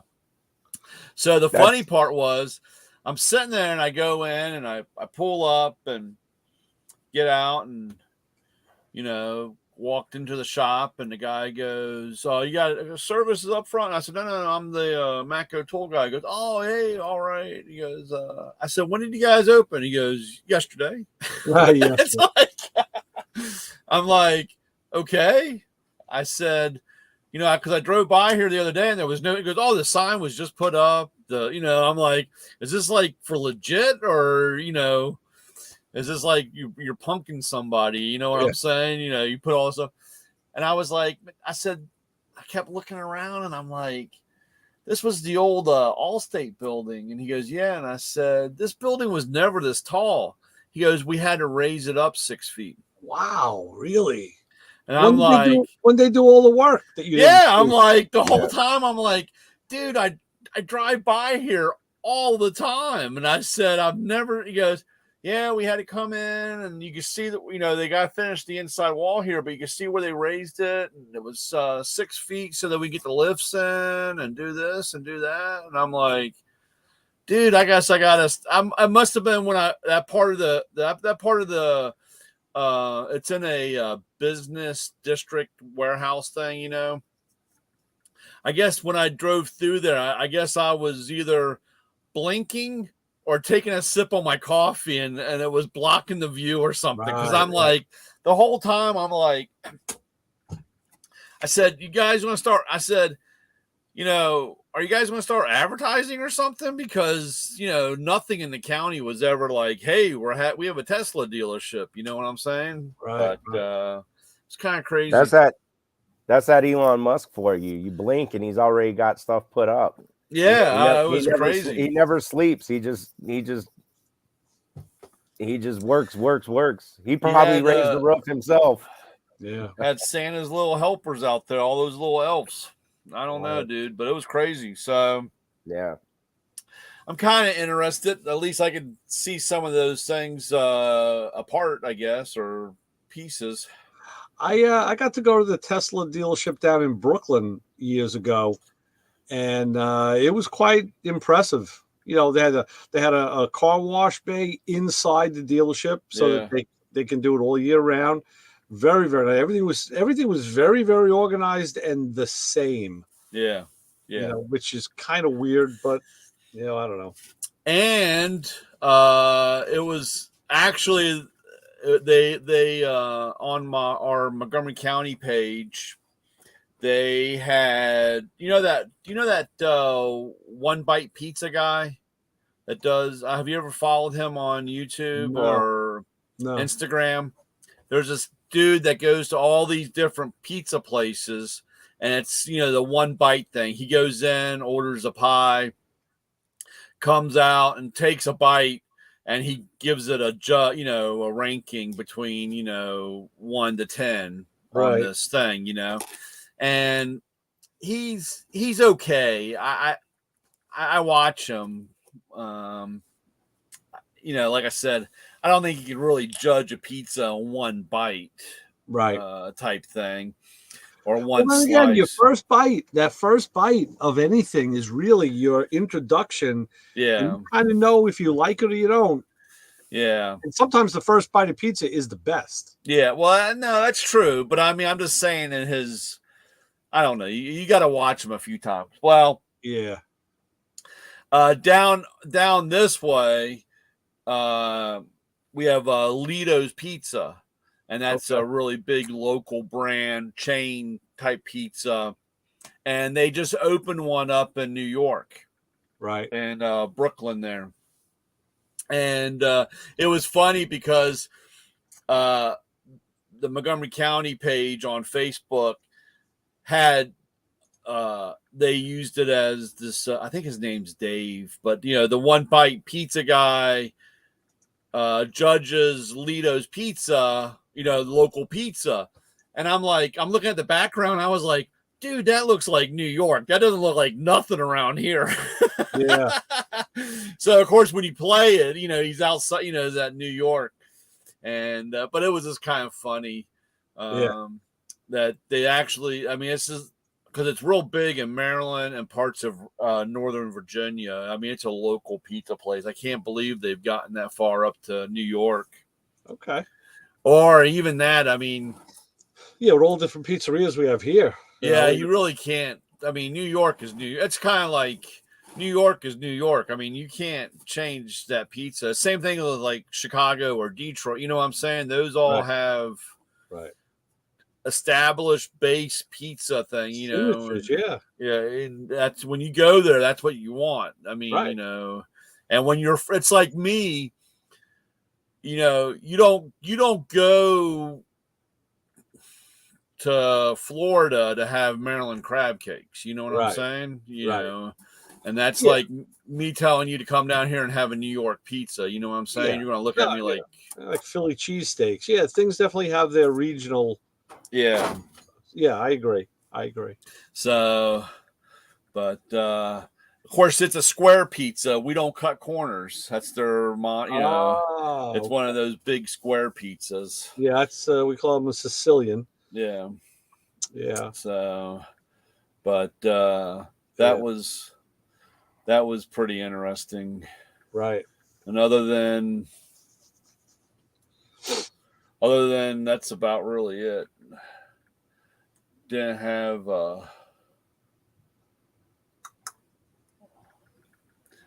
much luck on the Hot Wheels. You guys head down here for pizza. I'll head up there for tacos. Yeah. Although if and when I do get that way, I'd actually love to try the tacos you guys have. Being too judgmental. I worked with a guy who I'm sure you guys got good ones. There's some. I mean, there's a place we were going to go there for lunch today, but then we ended up going to Chili's instead. There was I worked with a guy who grew up in San Diego, and he told me, no, the tacos here are crap. You gotta have them in San Diego. I'm like, wow, okay, I guess, you know, regionally speaking, but Yeah. but I've eaten in a lot of different Mexican places because I really do like the food, and Yeah. there's a taste and a texture to a taco that I know on the first bite. Actually, as it comes up close to my face, I can smell it, and I know it immediately. And there's only a few places that hit it for me, and the rest of them are just not. So Yeah. Yeah. Around, like I said, you got I mean, there's a couple of places, but most time it's off of a food truck, dude. The food truck is banging. I used to love Jack in the Box tacos. They were fucking, you know, and the thing was had that whenever you the bottom of the shell always had a big grease stain on it, you know. And a couple of years ago, Yeah. Burger King Yeah. came out with a taco, and they said they had Jack in the Box's recipe. And I'm like, come on. So I tried it. I said, we got to try it. So I went there, and as soon as I brought that taco near my face, I smelled it. And I'm like, yes, this smells like a Jack in the Box taco. And I ate it. And I'm like, you know, it may not be 100%, but it's in the 90s. You're one of you're one of those guys that think Taco Bell's real Mexican food. Well, and not even, I'm not even saying that I think that's the best taco there is. I'm just saying as far as something that I knew, you know. I know. I'm just giving you a hard time, right? It's okay. But hey, I don't mind Taco Bell. Anytime I'm backed up, it helps me clear out. I like Taco Bell. I do. I've always liked Taco Bell. But no, in all honesty, it's funny because even down here, and I think I kind of said it before, but you know, some of the stuff, the tacos and stuff, they're very similar. If you get them here, or you go to Phoenix, or you go to San Diego, but there's a little bit of a difference. There's even this close within the region, there's still a little bit of difference. I could see that. It makes sense because everybody, you know, regionally things are different. Yeah. And it's still good. It's all good. Yeah, it's just, you know, minor changes, you know. Yeah. They're not going to probably not major. Yeah. Where the hell did it go? We went to this place. It's called South of the Border.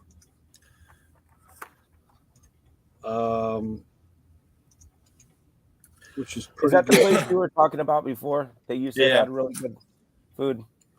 Yeah, Jenny and Emma went to the South of the Border. That's right, because you said they were up there. They were up that way outside of New Jersey. Meet the Cadillac Margarita from South of the Border. Yep. And that was a damn good margarita, I will tell you that. And then these were our. I had the tacos with the refrieds and the rice. My wife had it was a taco burrito and maybe a tostada. And damn man, I can taste that now. It's like that was some. I can almost taste it just looking at it. That was some good eating. Oh, that was some good eating. You know, that's yeah. Gotta love that. How's that salsa? How's that salsa right there? That looks like some good chip salsa. The salsa's good too. It's spicy. It's a bit spicy, which I like it like that. Oh yeah. I don't think I like it with a bite. I do. We have. It's actually kind of funny because I feel really bad that I don't know the name of this Mexican restaurant. Okay, and this was several years ago, and we were all. We're all looking at each other at the house and we're like, what do y'all want for dinner? And we're like, we want a really good hamburger. And there was this place, cheeseburger. Oh, yeah, we had that up here too, sure. So we jumped in the car and the closest one was right here in Burtonsville, which is 4 miles from the house. We drive up there. It's closed. I mean, out of business. Gone, you know? I said, okay, well, the next one's up in Columbia. So that's like 10 miles up the road, you know? So we drive up there. No, I'm sorry. Take that back. No. We drove up there, closed, out, done. And I said, man, I can't believe these things are I said, well, there's one in Olney, which is the whole opposite way. It's like, now we're like 15 miles a while because we had to go back by the house again. You know what I'm saying? Right. So Right. we drive out to Olney and it's gone.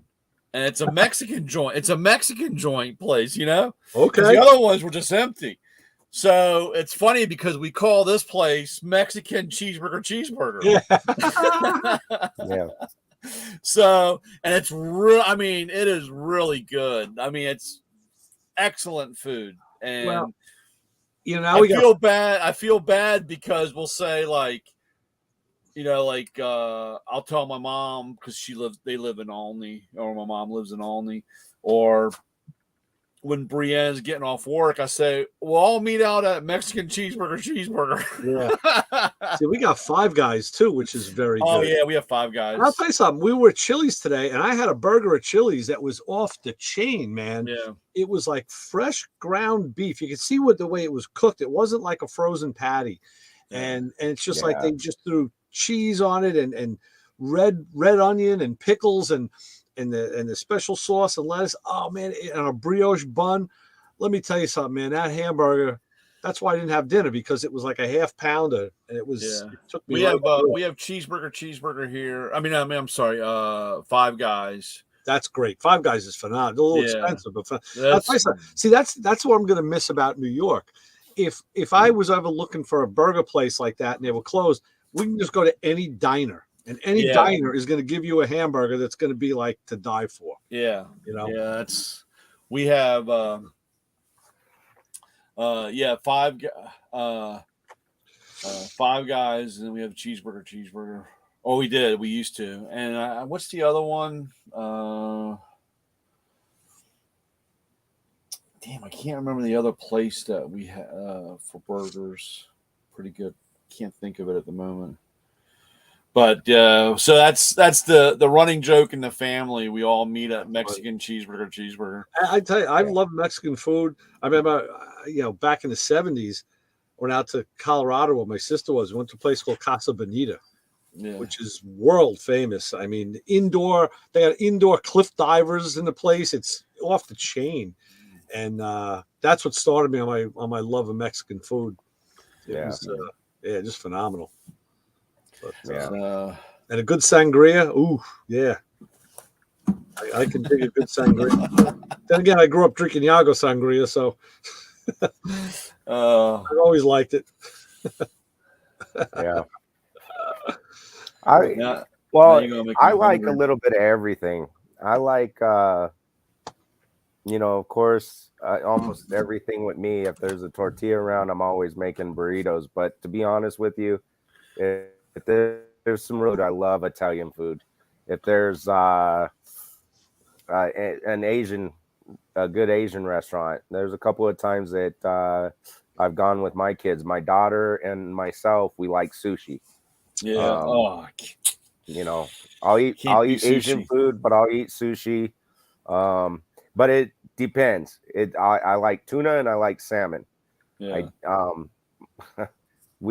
There was years ago, I took my son with me and he wanted to order and I said, you better eat that because I ain't touching it. What was it that he wanted? Eel. I was just gonna say, I end up eating more eel than I know because they wrap it in it. And I tell you, when you don't know what it is, it doesn't bother you. Oh, I don't like seeing tuna. When I see red tuna, it's like I don't want to eat any fish that isn't cooked. And I know that's what sushi is. But you know what? When you have a California roll or like a sweet ahi or mahi or any of the other ones, the shrimp, it looks different. The tuna, just that red fish, is like, no, man, it shouldn't look like that. I love it. But he got eel. I said, you better eat it because I don't want it. I ain't interested. And he turns around and goes, Dad, you got a little extra salmon or tuna, whichever one I got. And I said, yeah, you can try it. And he ate it. And I said, hey, you didn't finish that eel. And he goes, here, try it, Dad. It's not that bad. Well, what it was is he felt bad. He didn't like it. and he felt bad for taking one of my last pieces, so he pawned it off on me. Right, He goes, "It's really not that bad. Try it." And I tried it, and I was like, "Oh my God, I don't know. I didn't like." Because the day after Thanksgiving, we're sitting here. My wife's like, "You know what? I don't want to cook tonight. I don't feel like cooking. What do you want to do?" I was like, "Let's go get Chinese food. We get this one good Chinese Cantonese restaurant left. It's old school. It's the only one left around here." And we went out and had a Chinese dinner. I said, "Man, you can never go wrong with Chinese." Mm-hmm. Well, the funny part was that's what we had for Thanksgiving. Oh, really? Why? And did the neighbor's dogs get in and knock down no, your turkey? No, the funny part was shoot your eye out with the BB gun.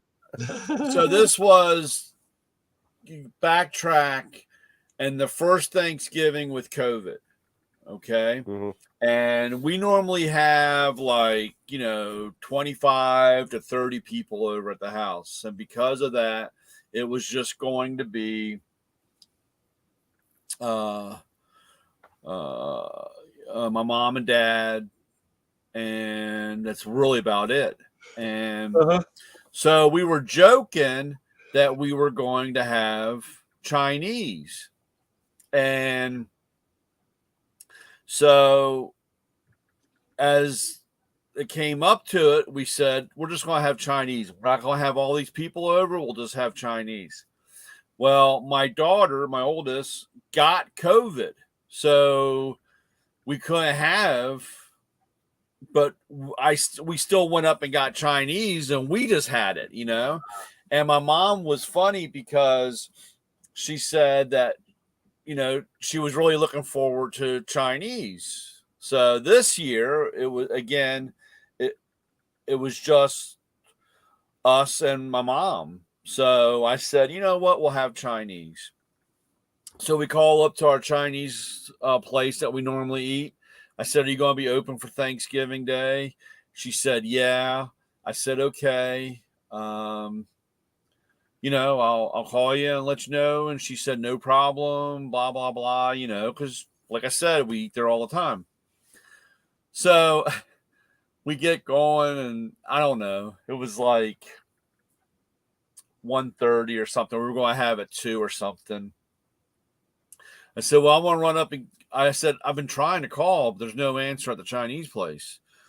So I'm just going to go up there. Well, they were closed. Oh, that's an insomnia. I was like, what are we going to do now? I mean, my mom's on the way thinking.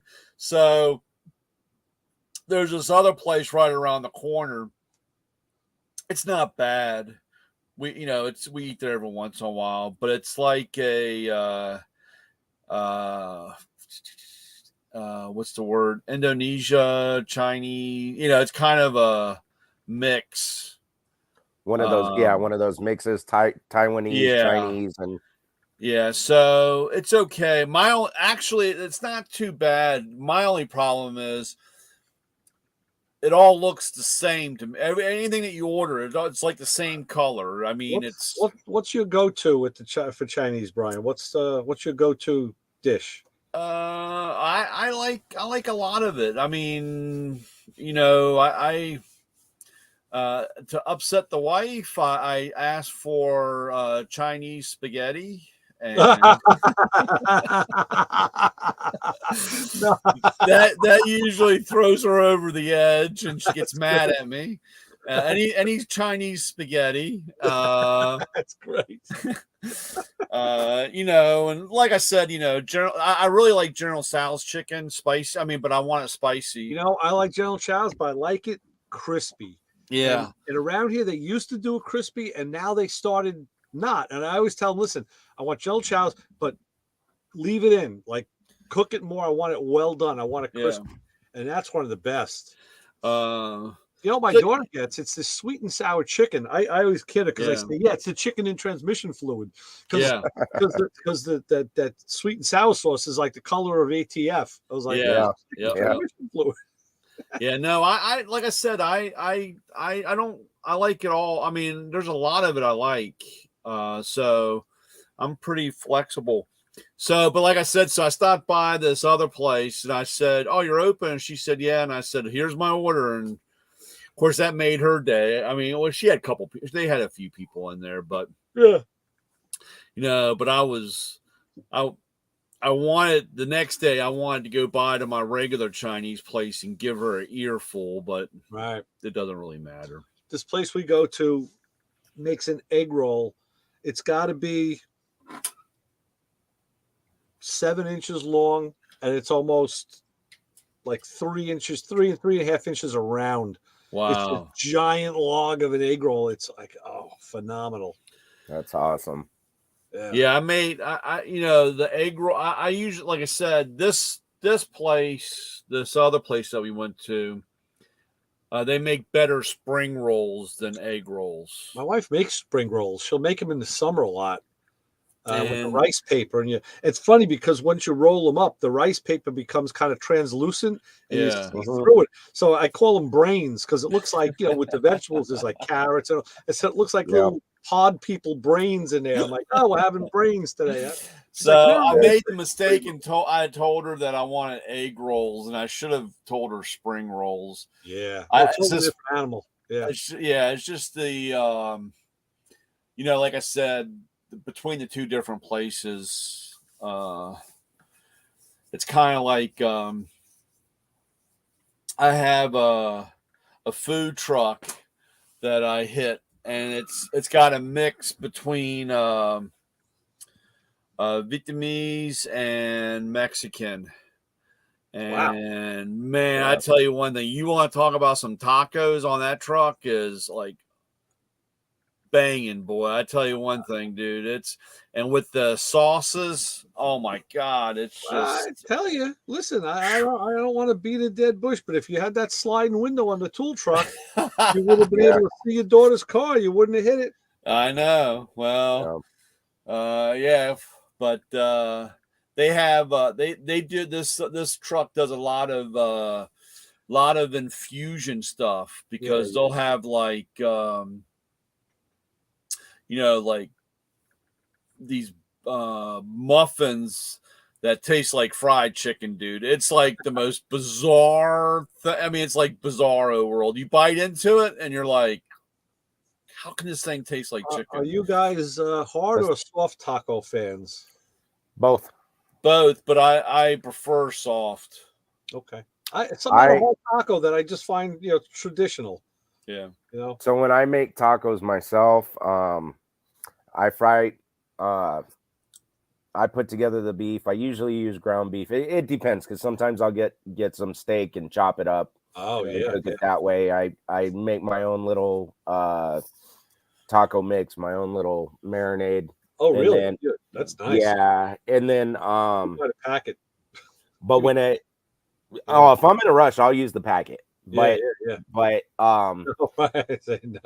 but with the shells, I take the corn tortilla and I put it in, and I put it in the oil and I cook it up, and I like them crispy. But my brother in oil, huh?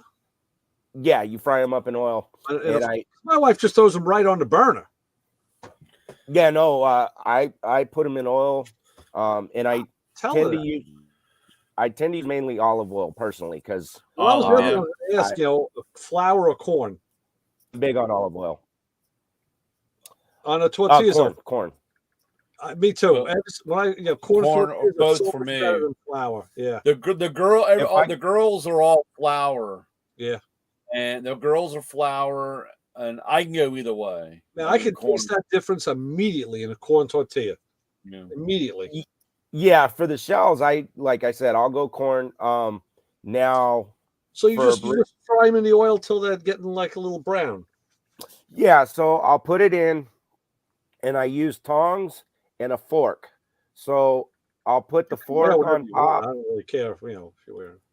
Well, I'll put the fork on top to kind of hold it down, and then I'll get it a little crispy, but it's still pliable, and I'll flip it over.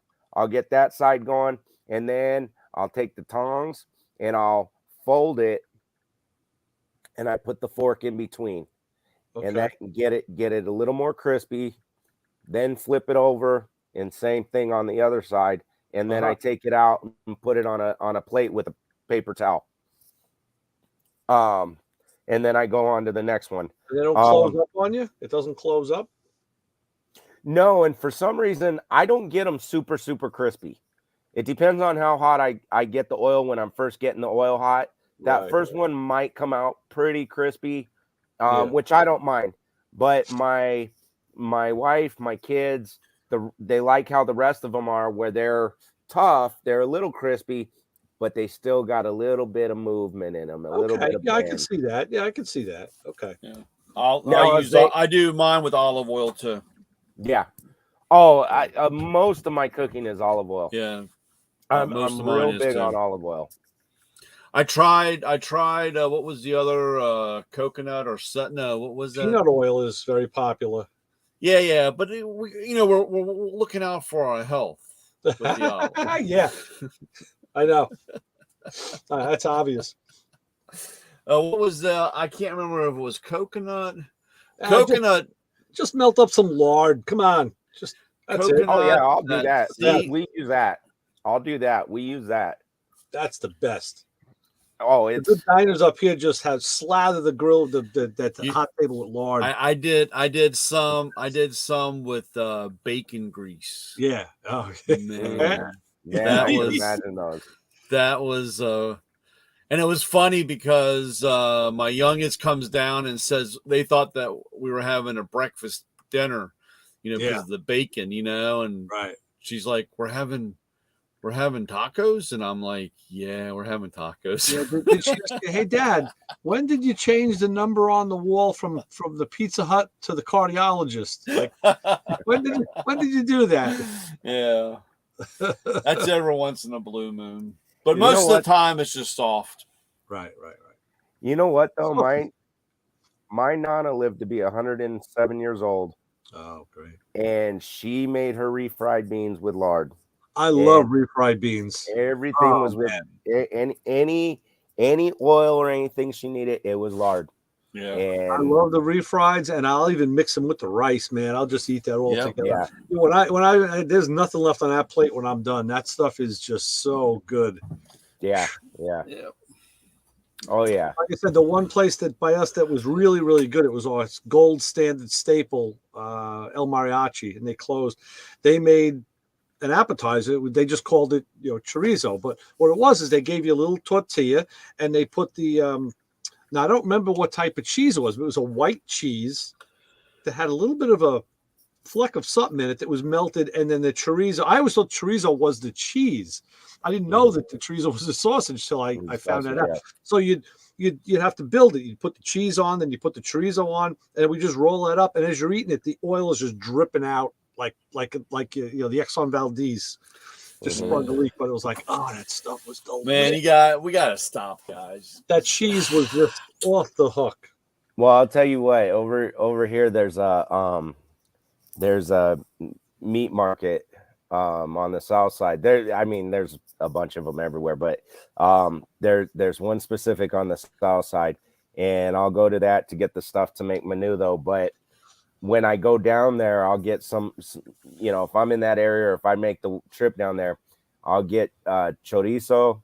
And here's the thing, they have the regular chorizo, it's behind the butcher counter, but they have the hot, and with the hot, they have, I don't know if they use there's these chili peppers. They're round. They're chili beans, and I don't know if they crush those up and use it, or if it's actually like a dried up chili pepper.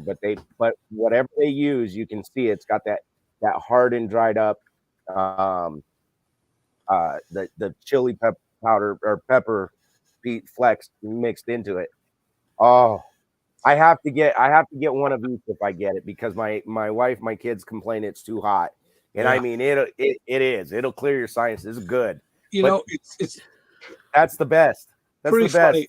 funny. One of the things I'm known for is my overuse of black pepper.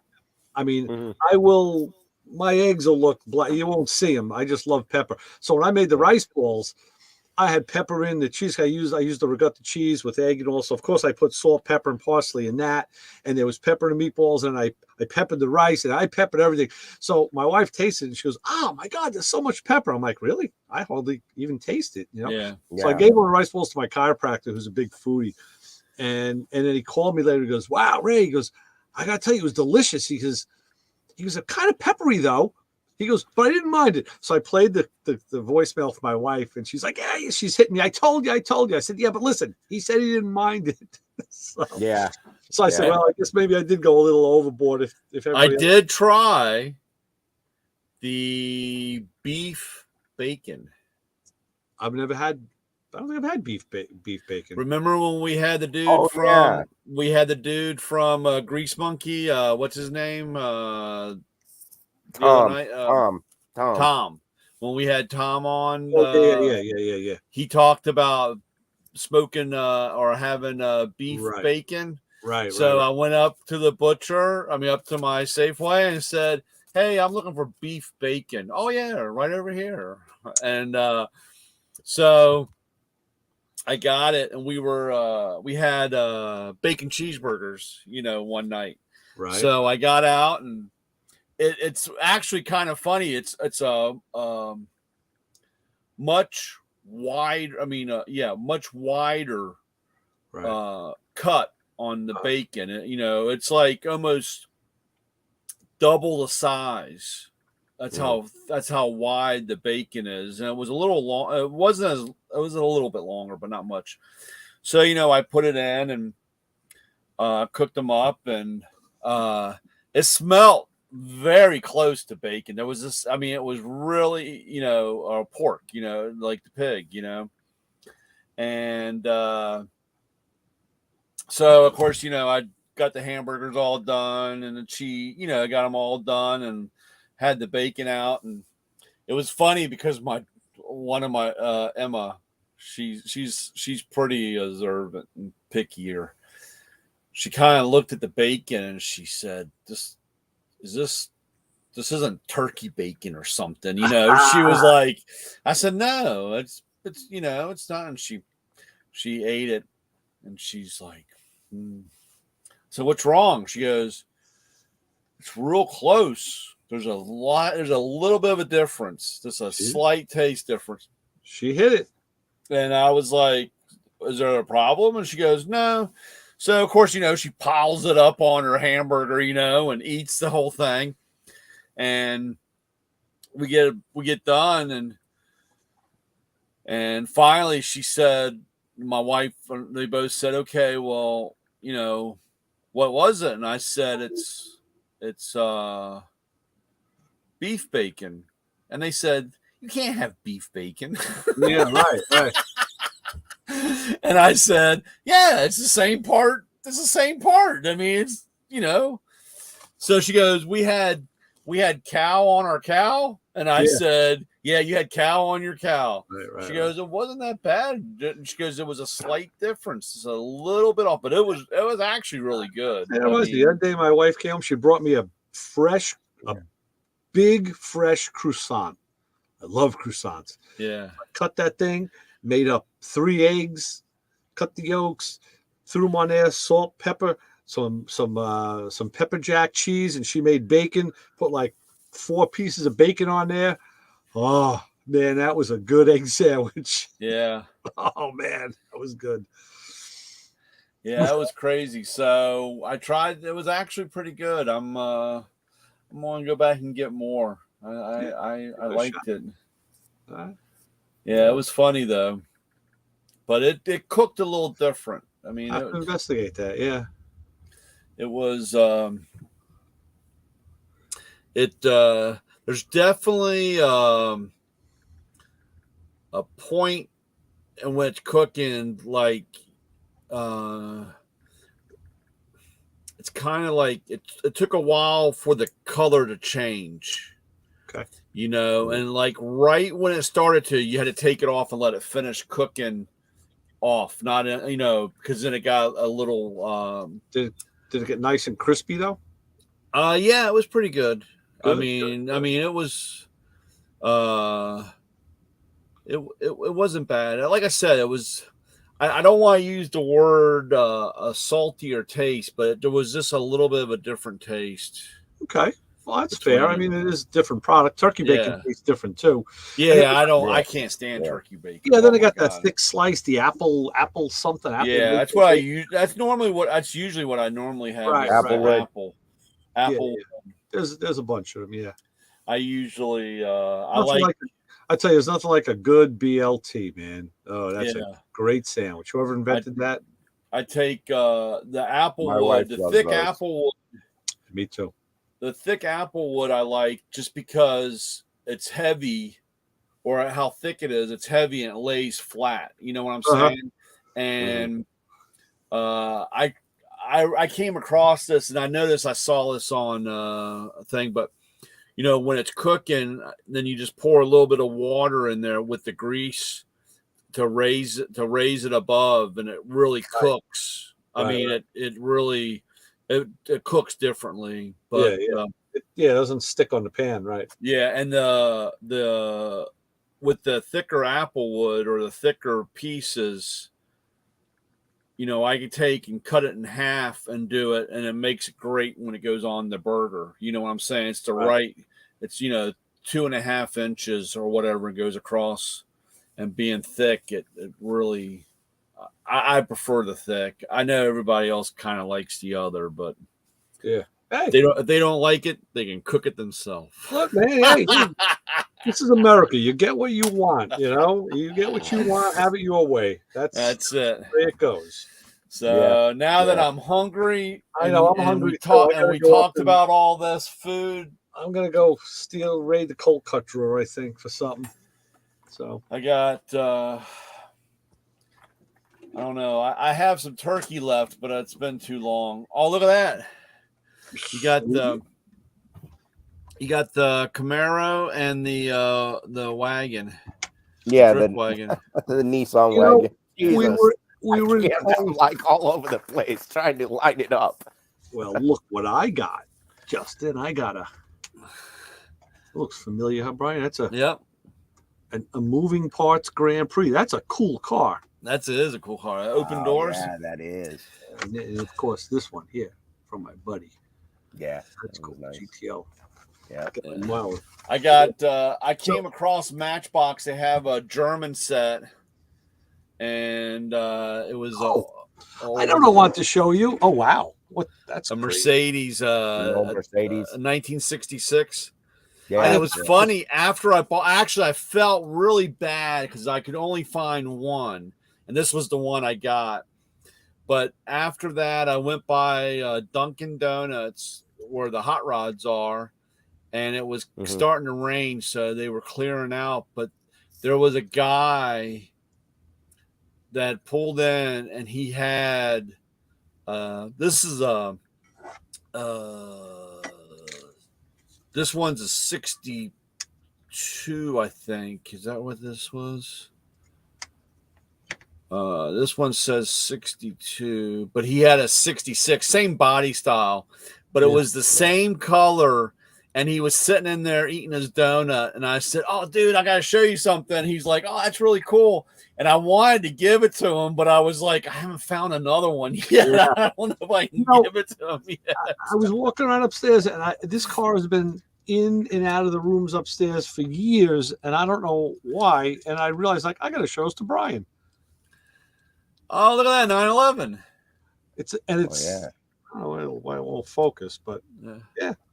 Got the whale tail. Yeah, it's RS, isn't it? Is it Hong Kong on the bottom? Does it say Hong Kong? No, it's dated 1974. No, it says Malaysia. Okay, it's a newer version. It's newer. So, but 1974 it says on the bottom, which is well, that was the first year that the body style came out. Like the stripe kit on it and all. That's cool. And then this was another one, the SS Chevelle. Oh, nice. Nice. Yeah, that's no hood. Oh yeah. No hood. It's got okay. And nice. Actually I did get, let me see here.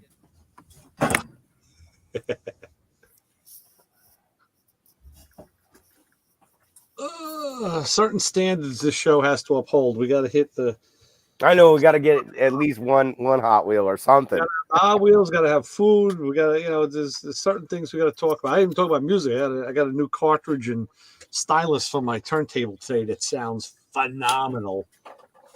That's my other. Yeah, is that the ones you posted today? The Autofon, the Autofon Yeah. Blue. I was waiting for that, and I finally pulled the trigger. I'm like, fuck, just buy it. I got to do it. I got to buy it. So I did, and it sounds good. I put Abbey Road on. I had to put a Beatles album on there because they always sound good. I'm like, man, that's cool. Yeah. I love it when a purchase pays you back right away. It's like, yes. Now I feel good. I did enjoy a couple weeks back on the radio show where you were playing. I did get a club. Oh yeah, good. That's one of my favorites. Yeah, I did get a club piece. It was a 41 Willys gasser. Oh, sweet. And it's called stuffing. Stuffing. What was this? Stock or stuffing. Stock or stuffing. Yeah, because it's their Christmas piece. That's cool. Yeah. No, we were in Kohl's today. So as we're walking around and they got stuff in the aisle and they had like all these Matchbox sets. So of course I start looking and my wife says to me, why do you keep looking at those things? You don't buy them. You always, and in the supermarket, you always stop and look. I said, I know. I said, you know what? Because I've been ruined. I said, in the past, I would have just saw something I liked and bought it. I said, but I think of Brian immediately and like, where's the special wheel? Where's the flame? Where's the different color this, the different color that? I said, I don't know what the hell I'm looking at. I said, so I can't buy anything now. Yeah. She's like, so just walk past it. I'm like, I can't. I'll look at some of that stuff or look for some of that stuff when I'm looking, but I still go by the ones that catch my eye. Oh yeah. Well, that's what I tell people. It's funny because I had a guy. He's like, oh, I want to find that car, blah blah blah. That you're talking about, and I was like, look, dude, you're not going to make $1 million on it. You got to buy what you like, because he'll buy something, he'll bring it to me and say, is this worth any money or whatever? I got this one. This is a Matchbox Club piece. I don't know why I bought this. This was. Well, I was just happy getting a brake flaring tool. It's the Corvette Golf race. Oh, nice. Oh wow, yeah, that's cool. That's sweet. I don't, like I said, I don't know why. I guess it was impulse, just because. The LS was calling you. Yeah. I don't know. Don't even start. I don't need golf.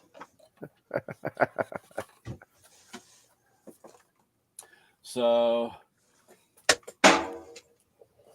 and this is the perfect example, and I don't know what I did with it. I think I probably I don't know what I did with it. Boy, this was one of the first bigger cars. Look at that the GT40. That's awesome. And it's got opening doors. Yeah, 1/18 scale. Yeah, this is a cool car. I love this. Yeah, who made this? It's heavy. Oh, it's a Joseph Evolution. Oh, I don't know. That's a nice piece right there. This was one of the first ones I bought. Yeah, I saw it in a card store and I bought it. And man, this thing has some weight to it. It's a heavy car. Yeah. I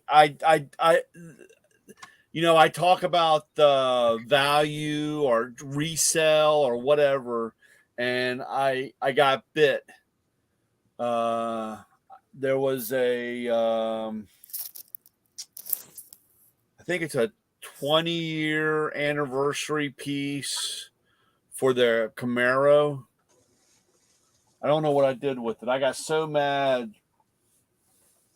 And I went ahead and bought it so that I could resell it. And I thought it was going to be limited. And they re-released it to sell more of them. So, again, the whole thing about, you think you're going to have something limited or whatever. Yeah. on that same vein, but not with collectible, they're just doing that now. I saw in the paper today, the new Top Gun movie that came out last summer. They're putting it back in the theaters in December for like 2 or 3 weeks, and they said that it already made like 1 billion dollars. It was some ridiculous amount of money, and they're bringing it back again. I'm like, what? They didn't have enough? I mean, really? Well, they were supposed to release it in 2020, and then COVID shutdown happened, and they shelved it.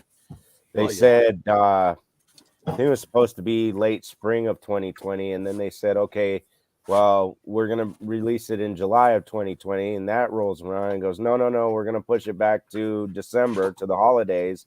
Yeah. And of course, everything was still shut down. They pushed it back. When it finally came out, I was so conflicted because I wanted to go see it, but then I didn't want to go see it because I was like, you've made us wait this long just to put it in the theaters. Yep. And I'm like, I don't want to give you my money, but I want to see it. And I want to see it in the theater. And I did give in. I went and we watched it in the theaters and I enjoyed it. Yeah. Wasn't happy that I gave my money because I went against what I wanted to do, but I had to see it in the theater. I wanted to see it on the big screen. Right. I agree. So, yeah. Jenny asked me, she goes, are you going to take me to it? And I said, no. She went with her girlfriend. Nice. I'm terrible. I'm not really good. I couldn't, I wouldn't have been able to sit through it. So, well, I think the next thing I want to see is the inside of my cold cut drawer. Yeah. So I'm going to go do that. And I wanted to see what we can. I don't know what we can have for a midnight snack. got to go and graze. Try. So actually, I got to figure out what I'm having too. So what do I tell the people who are outside when I go to take the garbage out tonight, Isaac? What do I tell them? You can follow us on Facebook, Instagram, YouTube.